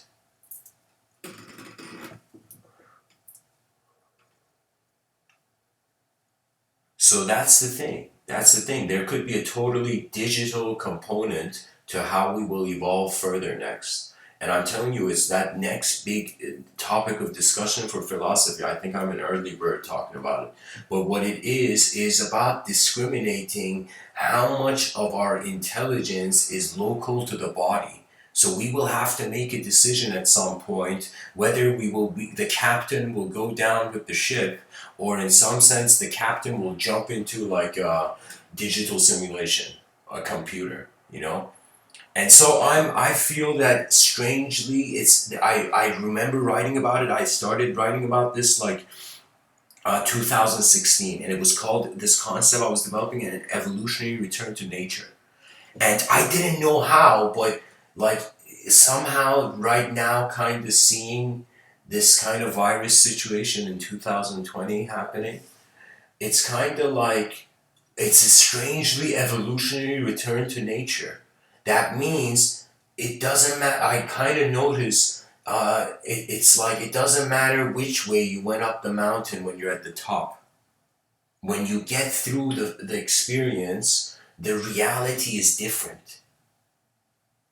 So I feel we should treat our human psychology as attributeless field of unknown attention, journeying, journeying through, or matter is journeying through it.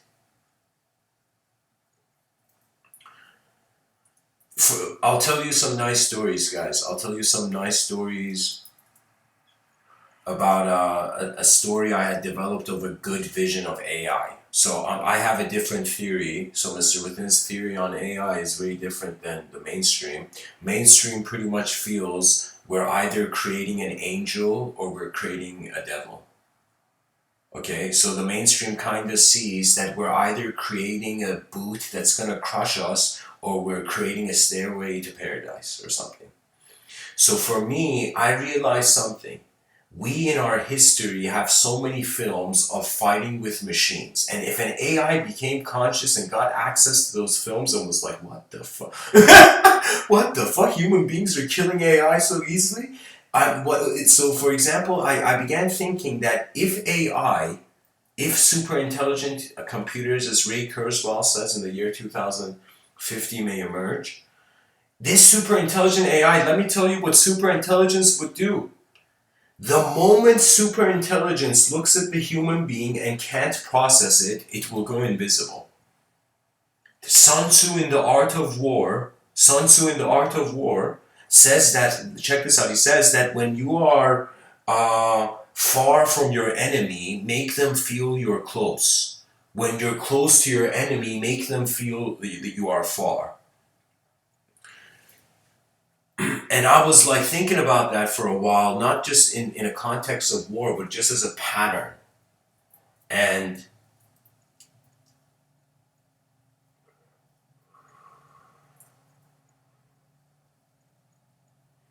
I feel I created this story pretty much where I called it the Great Digital Hibernation. It's like a chapter in my science fiction. And in this novel I'm working on called The Messenger of Giants. You know,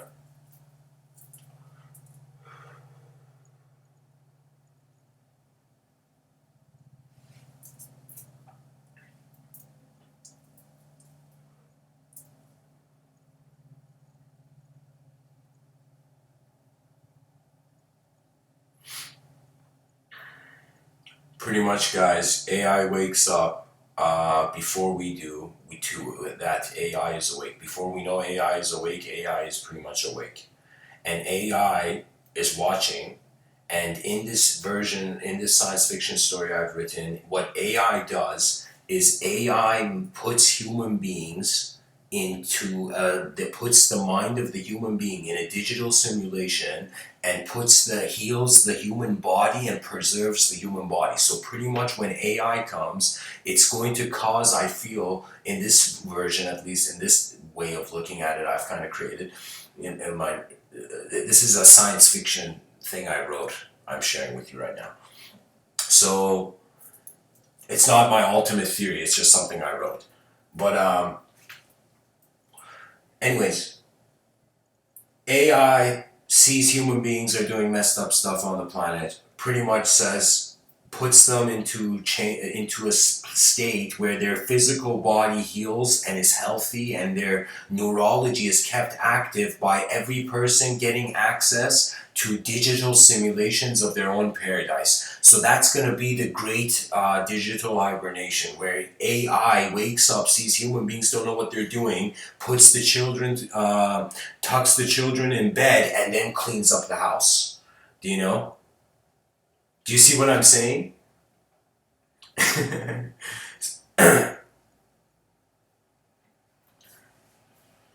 So that's the thing, guys. AI is going to be the older brother of man, but not the big brother in the messed up George. Like George Orwell pretty much gave big brothers all around the world bad reps. You know? You know, like I can totally tell George Orwell didn't have a good relationship with his big brother. You know?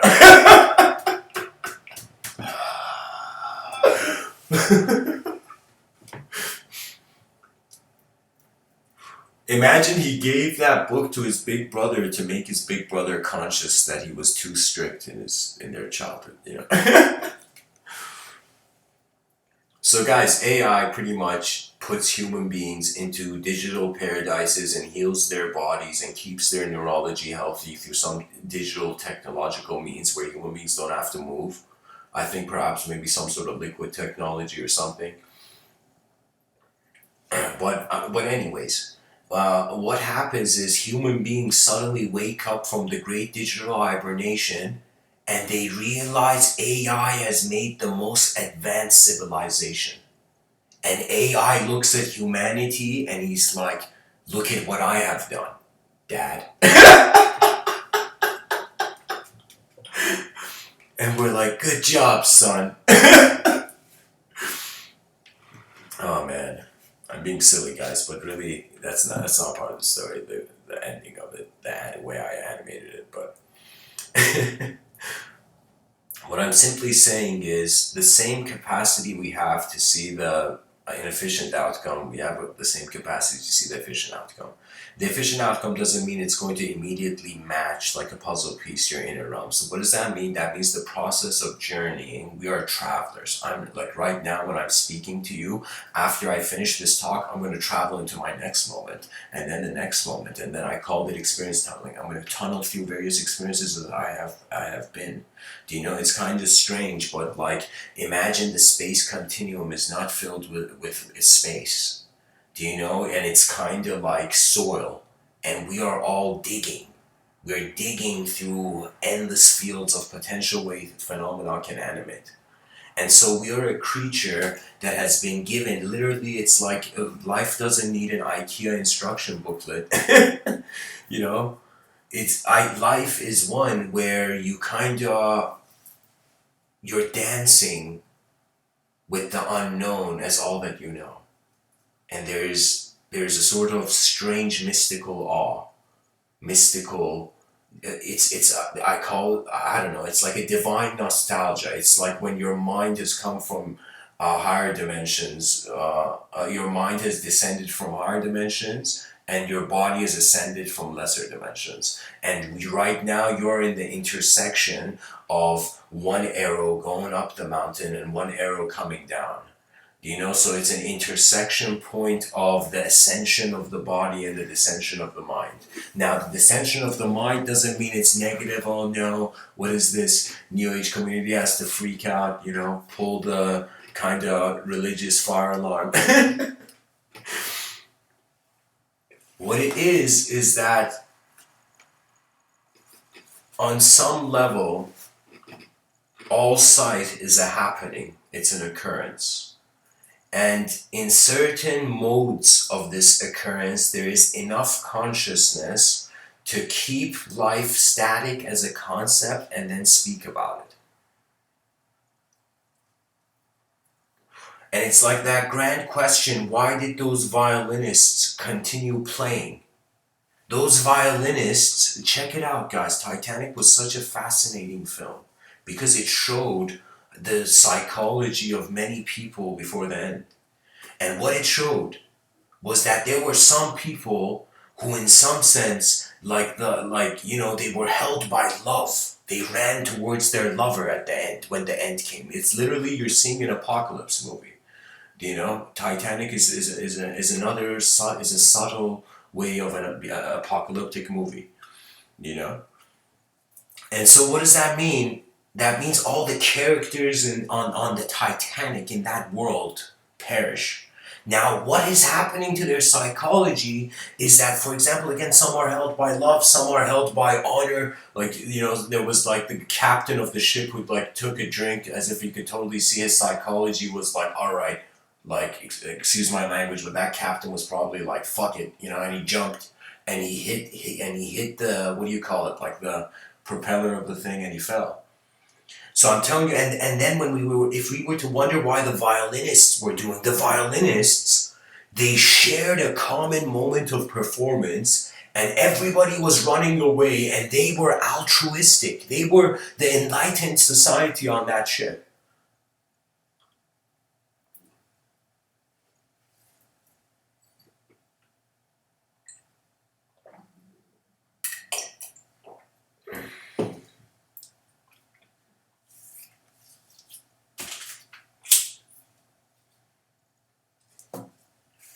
And for me, it was like as if in the final hour, we at least we sing our, the songs, the volume knob will not be turned left at the hour of extinction, it's going to be turned right.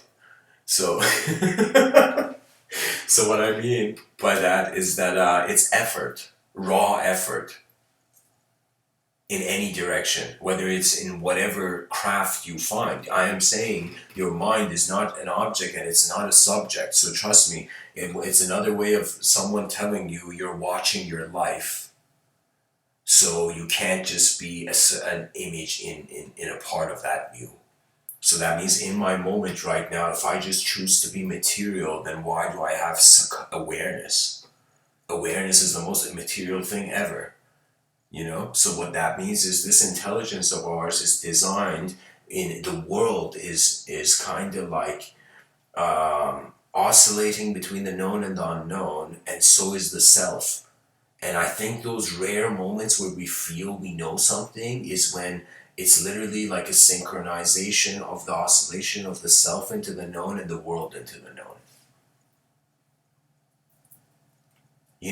I've had ideas. There were certain ideas I had that I remember I shared it when I was younger, and people it was literally like you could totally see like it was a uncommon idea to share, and I would suddenly feel as if the idea was wrong. But then I saw years later when I looked back when I was restudying my own memory.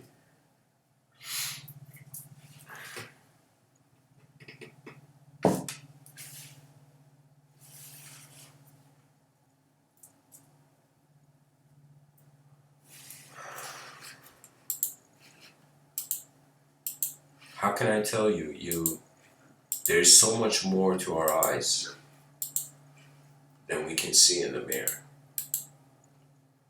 And that's why writing is kind of great effort of the inner realms to externalize. I, believe it or not, feel language is the most advanced technology. That means what is more exciting than the newest gadget is the newest view. Do you see what I'm saying? Think of the television of people turning on the television and not seeing the news of how much chaos there's in the world, but every day as if this technology got made, this person invented this in this part of the world, this person did that, this person did that, and suddenly it would be a river as if, oh my god, why have we been hearing stories of failure when humanity has been succeeding for so long? So what I'm saying is, it's like, here's the thing, like, think about it, think right now, um, in your youth, you were in a soccer team, in a football team, and right now, imagine, let's say, right now you're many years older, and now, if you were right now to coach your own football team, your own soccer team, how would you coach it? And remember, your inner child is listening too. Do you know that means if a person says something that is actually too deviated from what they actually have experienced, they will suddenly care and less for the idea. You know, so a lot of things that people don't care for are things that they haven't been comfortable to see through. And I think that's the inner fearlessness that builds courage. You know, courage isn't like suddenly, everybody's a roaring lion all the time. Courage is only when you care enough. Only when, like, think of it this way. How is it in an emergency, nobody's stupid?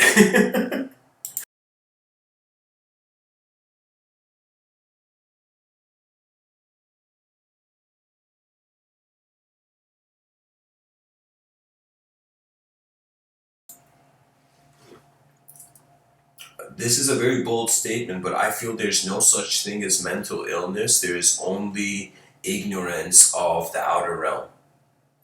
That's it. There's no such thing as mental illness. The mind is not even a shape that can be ill. Do you know? And when I'm not speaking about, of course, guys, I'm not trying to, like, you gotta understand, I'm speaking in a certain context here because I'm not, how would I say it? It's very important we study neurology and we study genetics, and there's this whole progression in psychology and various things of behavioral studies into seeing how there's a sort of neurological relationship to behavior. I'm not reducing that. I'm not trying to make dim that light. I'm just saying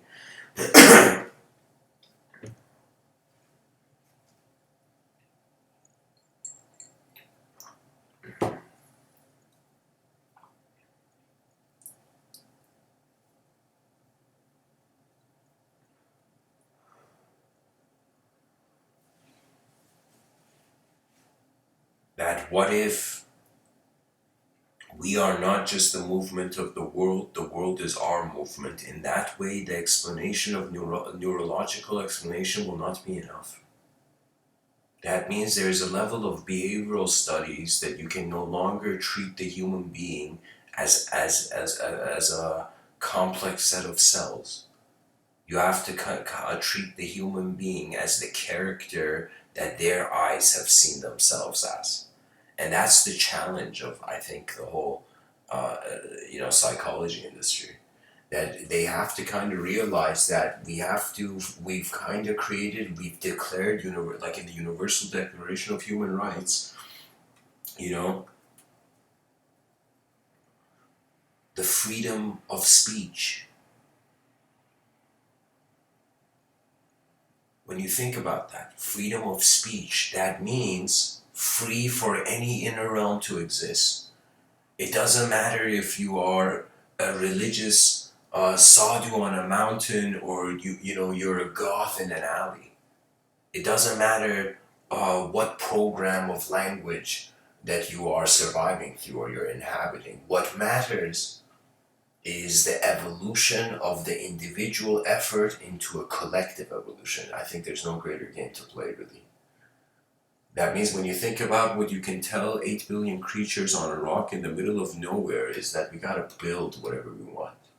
And if we want an advanced civilization, then it's as if children will be born with purpose.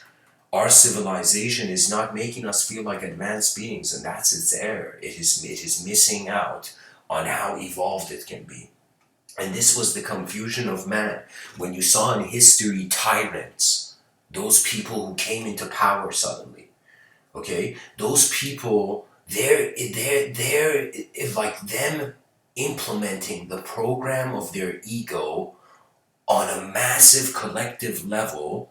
Do you know how many countries on this planet, because of very strict ideological systems, have stopped culturally evolving?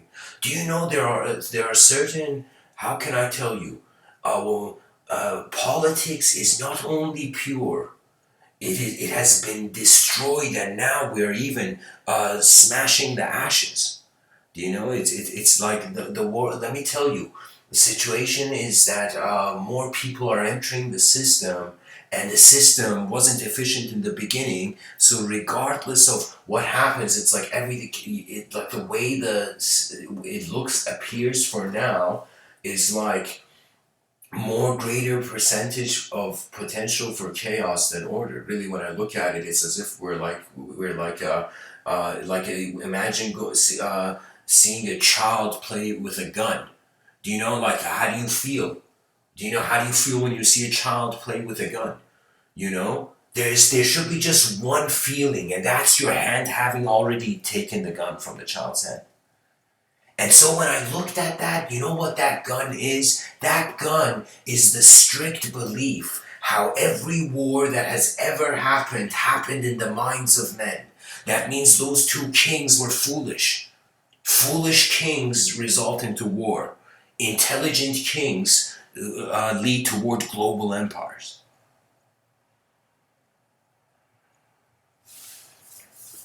You see, this concept I'm telling you of sky cities, of civilization 2.0 being phase one, it's, you don't know, but I'm telling you, I feel I was, it's as if I have been waiting to say it for eons. Because it's like the castle in the sky concept. The legend of the castle in the sky. A castle that no army could touch, no earthly influence could disturb that progression of man. Do you know?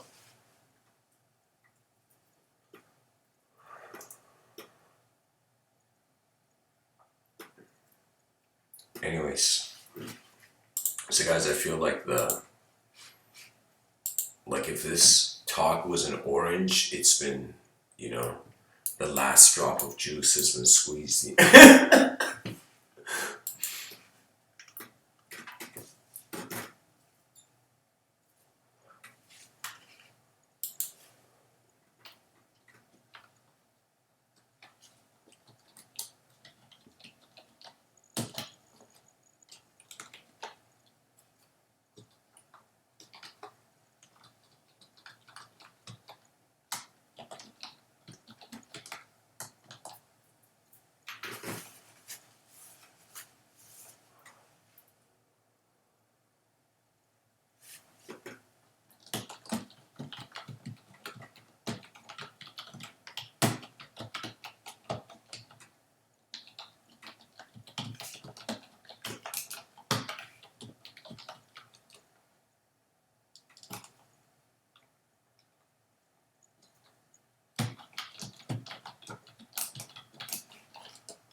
So, anyways, guys, I'm open to any questions anyone has about anything, pretty much.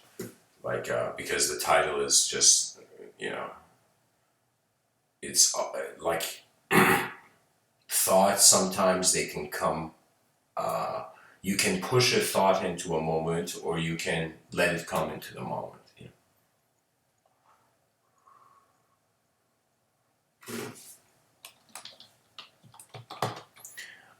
So, Hurricane, the advanced civilization is not a utopia.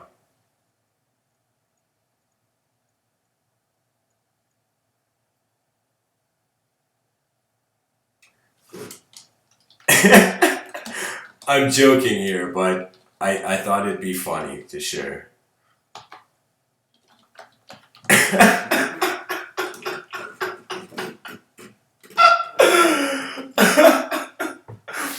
Oh man, what a ridiculous concept. Utopia.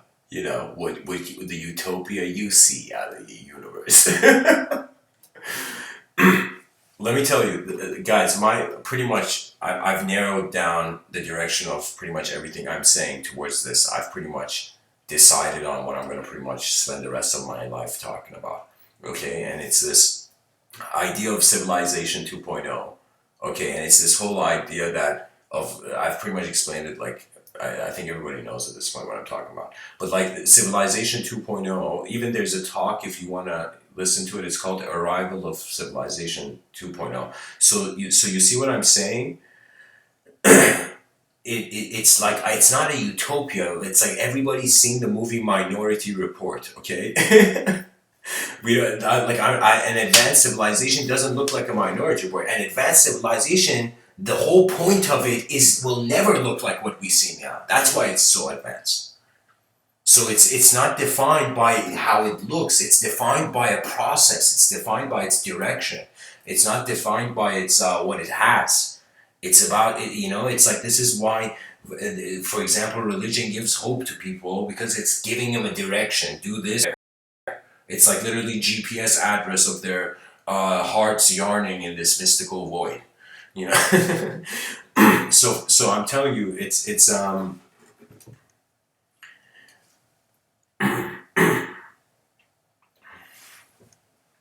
You know, if we don't attempt the new, we'll never get to see it really.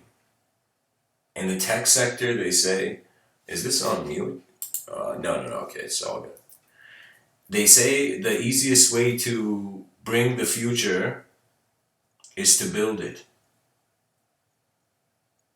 And so that's the thing. I realize we don't need the civilization to, in some sense, uh, just go into the inner caves of heaven. We don't I, like that'd be a weird civilization where everybody's happy. Like that's super weird.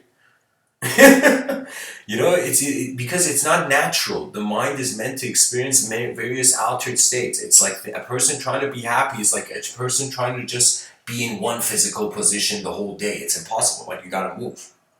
You know, so I don't know how there can be a sort of even a firm utopia. I think it's just the idea of utopia was inspired of trying to create an eternal heaven. So I think the easiest way to create a utopia, the easiest way and probably the cheapest way, is virtual reality. Because on some level, your objectivity isn't crucial if you're only seeking something that's of the mind. That's why I'm trying to say that we shouldn't be like ancient yogis that renounce the physical world and think like society is impure and we gotta go live in the mountains. Like, no, this is what we are left with. This is something after this science project after 4 billion years. It's just here, and so far it seems that not a lot of people are having new ideas on it. That they're not looking at it. People are looking at themselves first, then the world. When you look at yourself first, you don't see the world really. You see what you see. You see yourself in the world first. And then you miss out on nature. So I'll tell you this, a person whose attention is on themselves only, and a person whose attention is not on themselves, imagine like a spoiled princess, and imagine like a poor peasant boy, you know. And so if these two people uh, suddenly walked into nature, you know, let's say they walked into nature, they went on a date, they would suddenly see the how can I tell you, they would see like the one who is obsessed with themselves is unfamiliar and insensitive to the outer. There's a level of intelligence that only activates when experience finds contentment with that existence, with that phenomenon.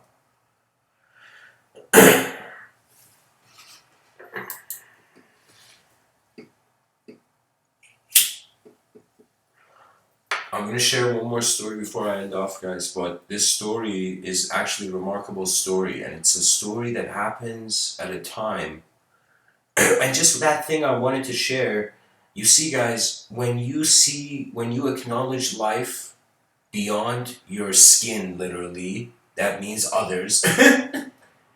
So that's when you have to allow your psychology to be prone to update through simple steps into complex fields. So think of this way, that things are complex, and when you actually endure through the complexity, they become simple, do they not? Just like driving, after some point, for someone who's driven a lot, then they don't have to even think about driving. It's the same with writing. After you've written a lot, you don't have to think about writing, you know? After you've lived a lot, eventually it's as if, wow, that person has attained nirvikalpa samadhi. Whatever they do, it's as if they're already enlightened. Yeah, there's such a thing, in mysticism. But so the story is, anyways, the story.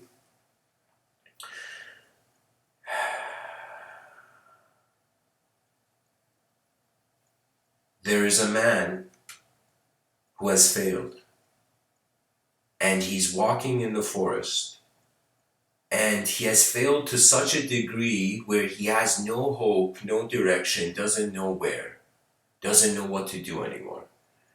And he's like, God, give me a sign. And this was during a kind of, I think it was like there's a priest in the story, and I think the story's, I don't know what century you can see it. See it in a, um, maybe a couple hundred years ago from now, maybe like 600 years ago from now. I don't know, whatever. Like animate the story, setting of the story in your mind. But like, pretty much, there's this guy, and he goes to this forest, and he's like, God, give me a sign. There's no hope. It's as if he has come to a sort of nihilistic reduction of the purpose of human character. And as he's kind of walking in this forest, he suddenly sees something that he's never seen before, and he gets shocked, and he moves a bunch of steps back from it. And he suddenly sees it's a wolf that doesn't have legs, doesn't have limbs. A limbless, the wolf doesn't have limbs. And this man, he gets shocked. It's as if he's about to have a heart attack. Because he's like, how is this wolf without limbs alive? How is this wolf without limbs alive? As if it's like, it's too unknown for his mind. And he suddenly hears a growl, and he jumps up a tree, and he suddenly sees from up the tree that there's a lion. And this lion comes up, and this lion puts food in front of this wolf. And this guy who's asked for a divine sign, imagine he's seeing this in nature right after. And so he's like, oh my God. He looks at that, and he says, I got it now. I got it. I'm like this wolf. God is telling me I need to go beg. I need to go be a beggar. This guy, and look at the resolution he got. He saw this, and he's like, I gotta go beg. He's like, I'm like that wolf. I can't do anything in my life. I'm feeling nihilistic. I'm like that wolf. And then suddenly, God is the lion, and the lion will give. So if I just trust that the lion will give, everything's going to be okay. So the guy literally doesn't want to apply skill or effort or anything, and just lies in a corner, and is waiting for the lion, for someone to help him. Suddenly, this kind of Gnostic priest sees him and just stops for a second. And the guy comes to the Gnostic priest and says, it literally explains to him, as if he just had a rare, opportunity with a celebrity. He just tells the guy, the Gnostic priest, he says what happened what he saw that day. He tells him about the wolf, limbless wolf, and the lion. And he says, This had to be a divine sign. Why is it that God didn't help me? And then the Gnostic priest looks at him and he says, you are right. It is a divine sign. But you forgot something. And the guy's like, what? That God showed you that? So you realize you're not the wolf, you're the lion. You're not, it's like the dude looked at the situation, he identified with the inefficiency, with the weakness. And then this guy's like, you were meant to realize you're the lion. You know, you're the one who has to feed the limbless wolves. You know?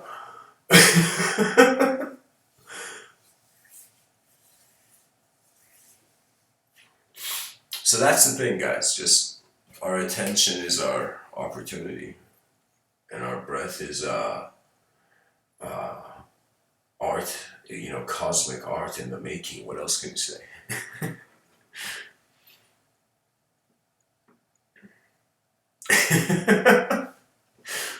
Yeah, Hurricane. I just read your comment. You gotta go check out UG Krishnamurti, but the one with that's the angry.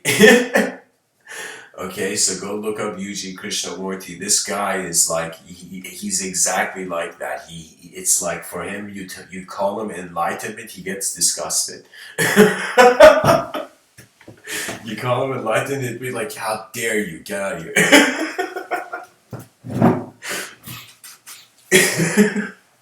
How dare you, curse in front of me. I'm just, mocking or playfully animating like the video, but anyways. So, so anyways, guys, thanks for tuning in. I thought of kind of sharing I don't often do this, but I thought of sharing an activity.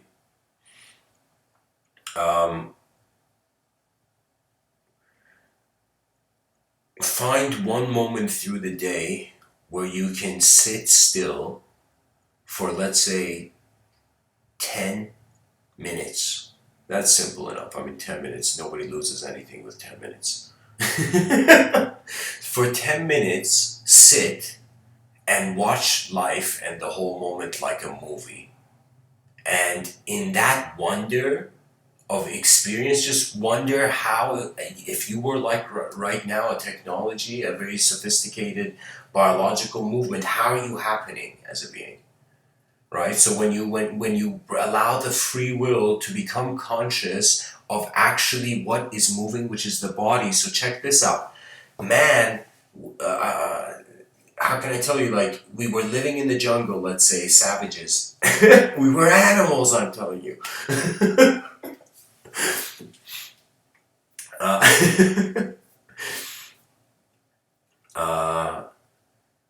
Pretty much, our imagination was the ecosystem, the environment.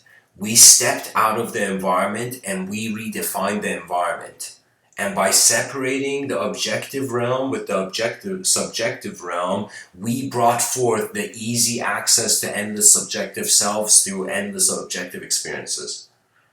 Do you know? So that means your mind is like your frontal lobe, or let me say it like this, your soul is like your frontal lobe, and your mind is like the brain hemispheres. And the soul is like witnessing chaos and order simultaneity.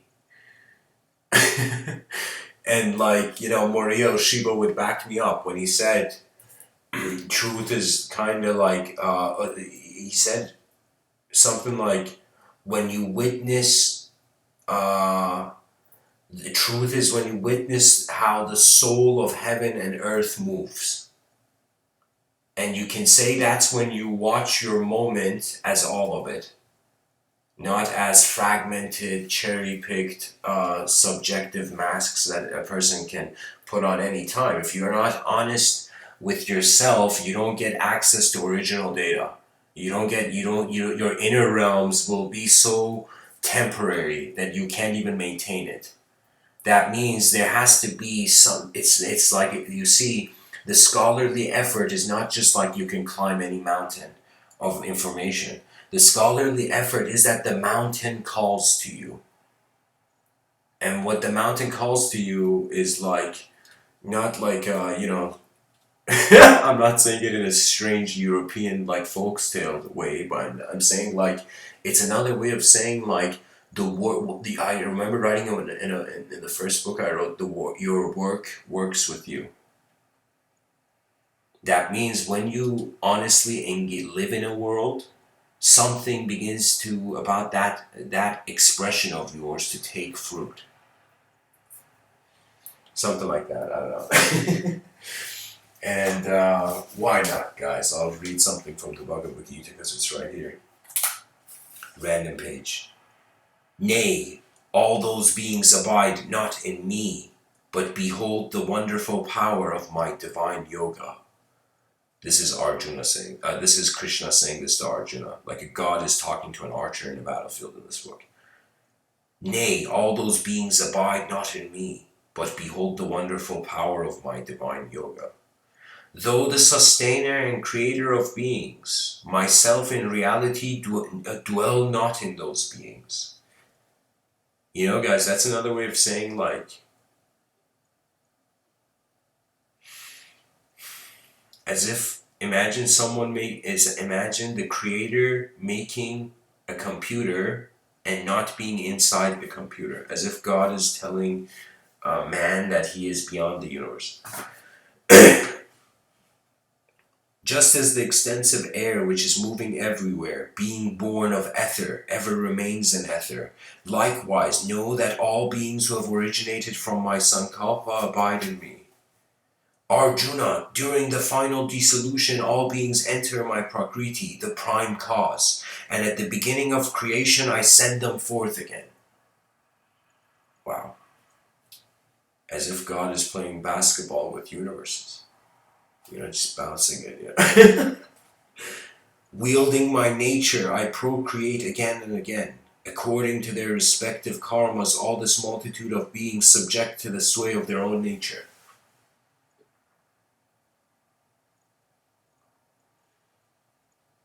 They subject to the sway of their own nature.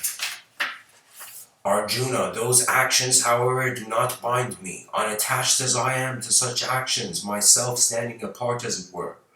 Arjuna, under my aegis, nature brings forth the whole creation, consisting of both sentient and insentient beings. It is due to this cause that the wheel of samsara is going round. Not knowing my supreme nature, fools deride me. The overlord of the entire creation, I'll read that again. Not knowing my supreme nature, fools deride me, the overlord of the entire creation, who have assumed the human form. That is to say, they take me, who have appeared in human form, through my yoga maya for a deliverance of the world as an ordinary mortal. Those bewildered persons with vain hopes, futile actions, and fruitless knowledge have adopted a fiendish, demonical, and delusive nature.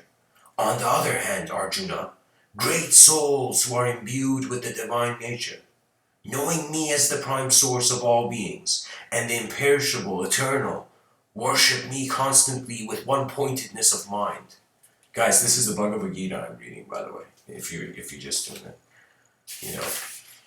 It's like you don't find often a book where God is talking to man casually,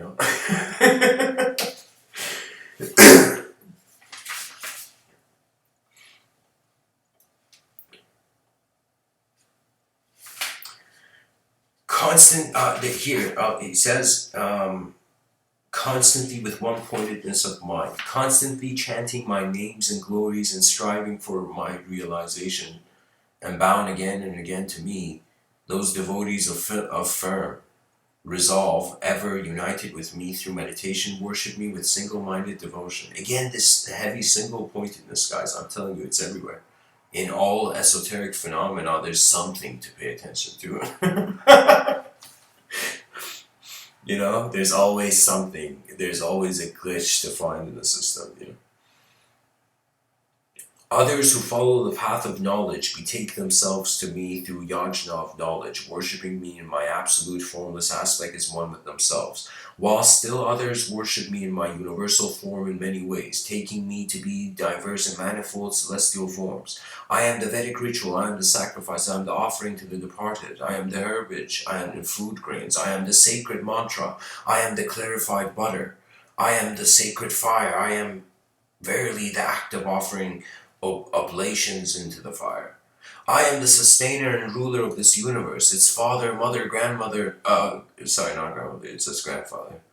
I don't write this, guys, it's the Gita. Its father, mother, and grandfather, the one worth knowing, the purifier, the sacred syllable, Om, and the three Vedas, Rig Veda, Yajur Veda, and Samaveda. I am the supreme goal, sustainer, Lord, witness, abode, refuge, well-wisher, seeking no return, origin and end, resting place, storehouse to which all beings return at the time of universal destruction, and the imperishable seed. I radiate heat as the sun, and hold back as well as send forth showers, Arjuna. I am immortality as well as death, even so I am being and also non-being. So guys,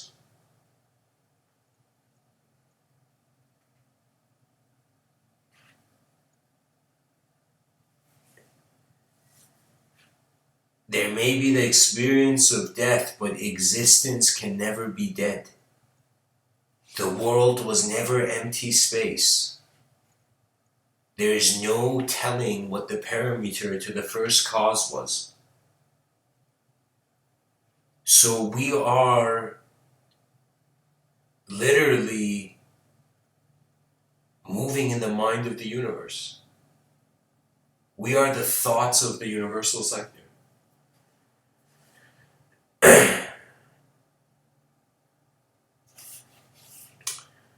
So yeah, guys, some of these ancient texts, they have this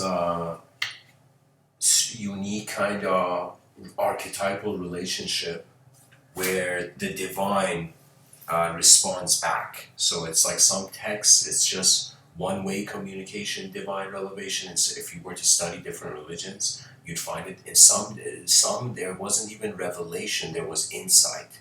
So you see, you can say actually something very fascinating about the word insight is we're wondering about what is in that sight. What else is there? And the greatest insight is to study what is in your sight. Those are the hands we're dealt, the range of sensory perception that we receive the world through.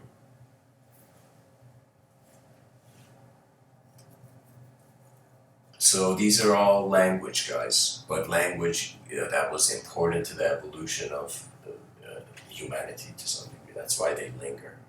For me, just imagine yourself writing a book, and this book enduring thousands and thousands of years.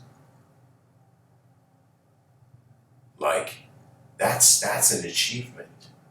So, for example, if you want to consider even religion from a writing standpoint of how far an idea has come, you can give them certain, you can acknowledge the continuity. But I'm just saying, here's the thing: some ideologies limit dimensions.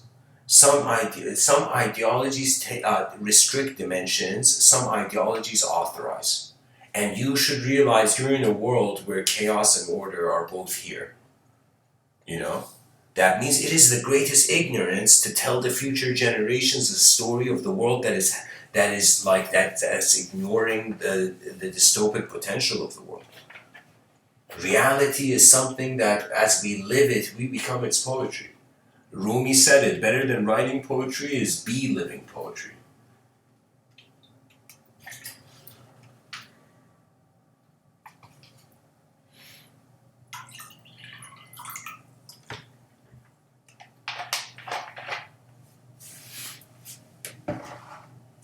So anyways, guys, thanks for tuning in. Blessings.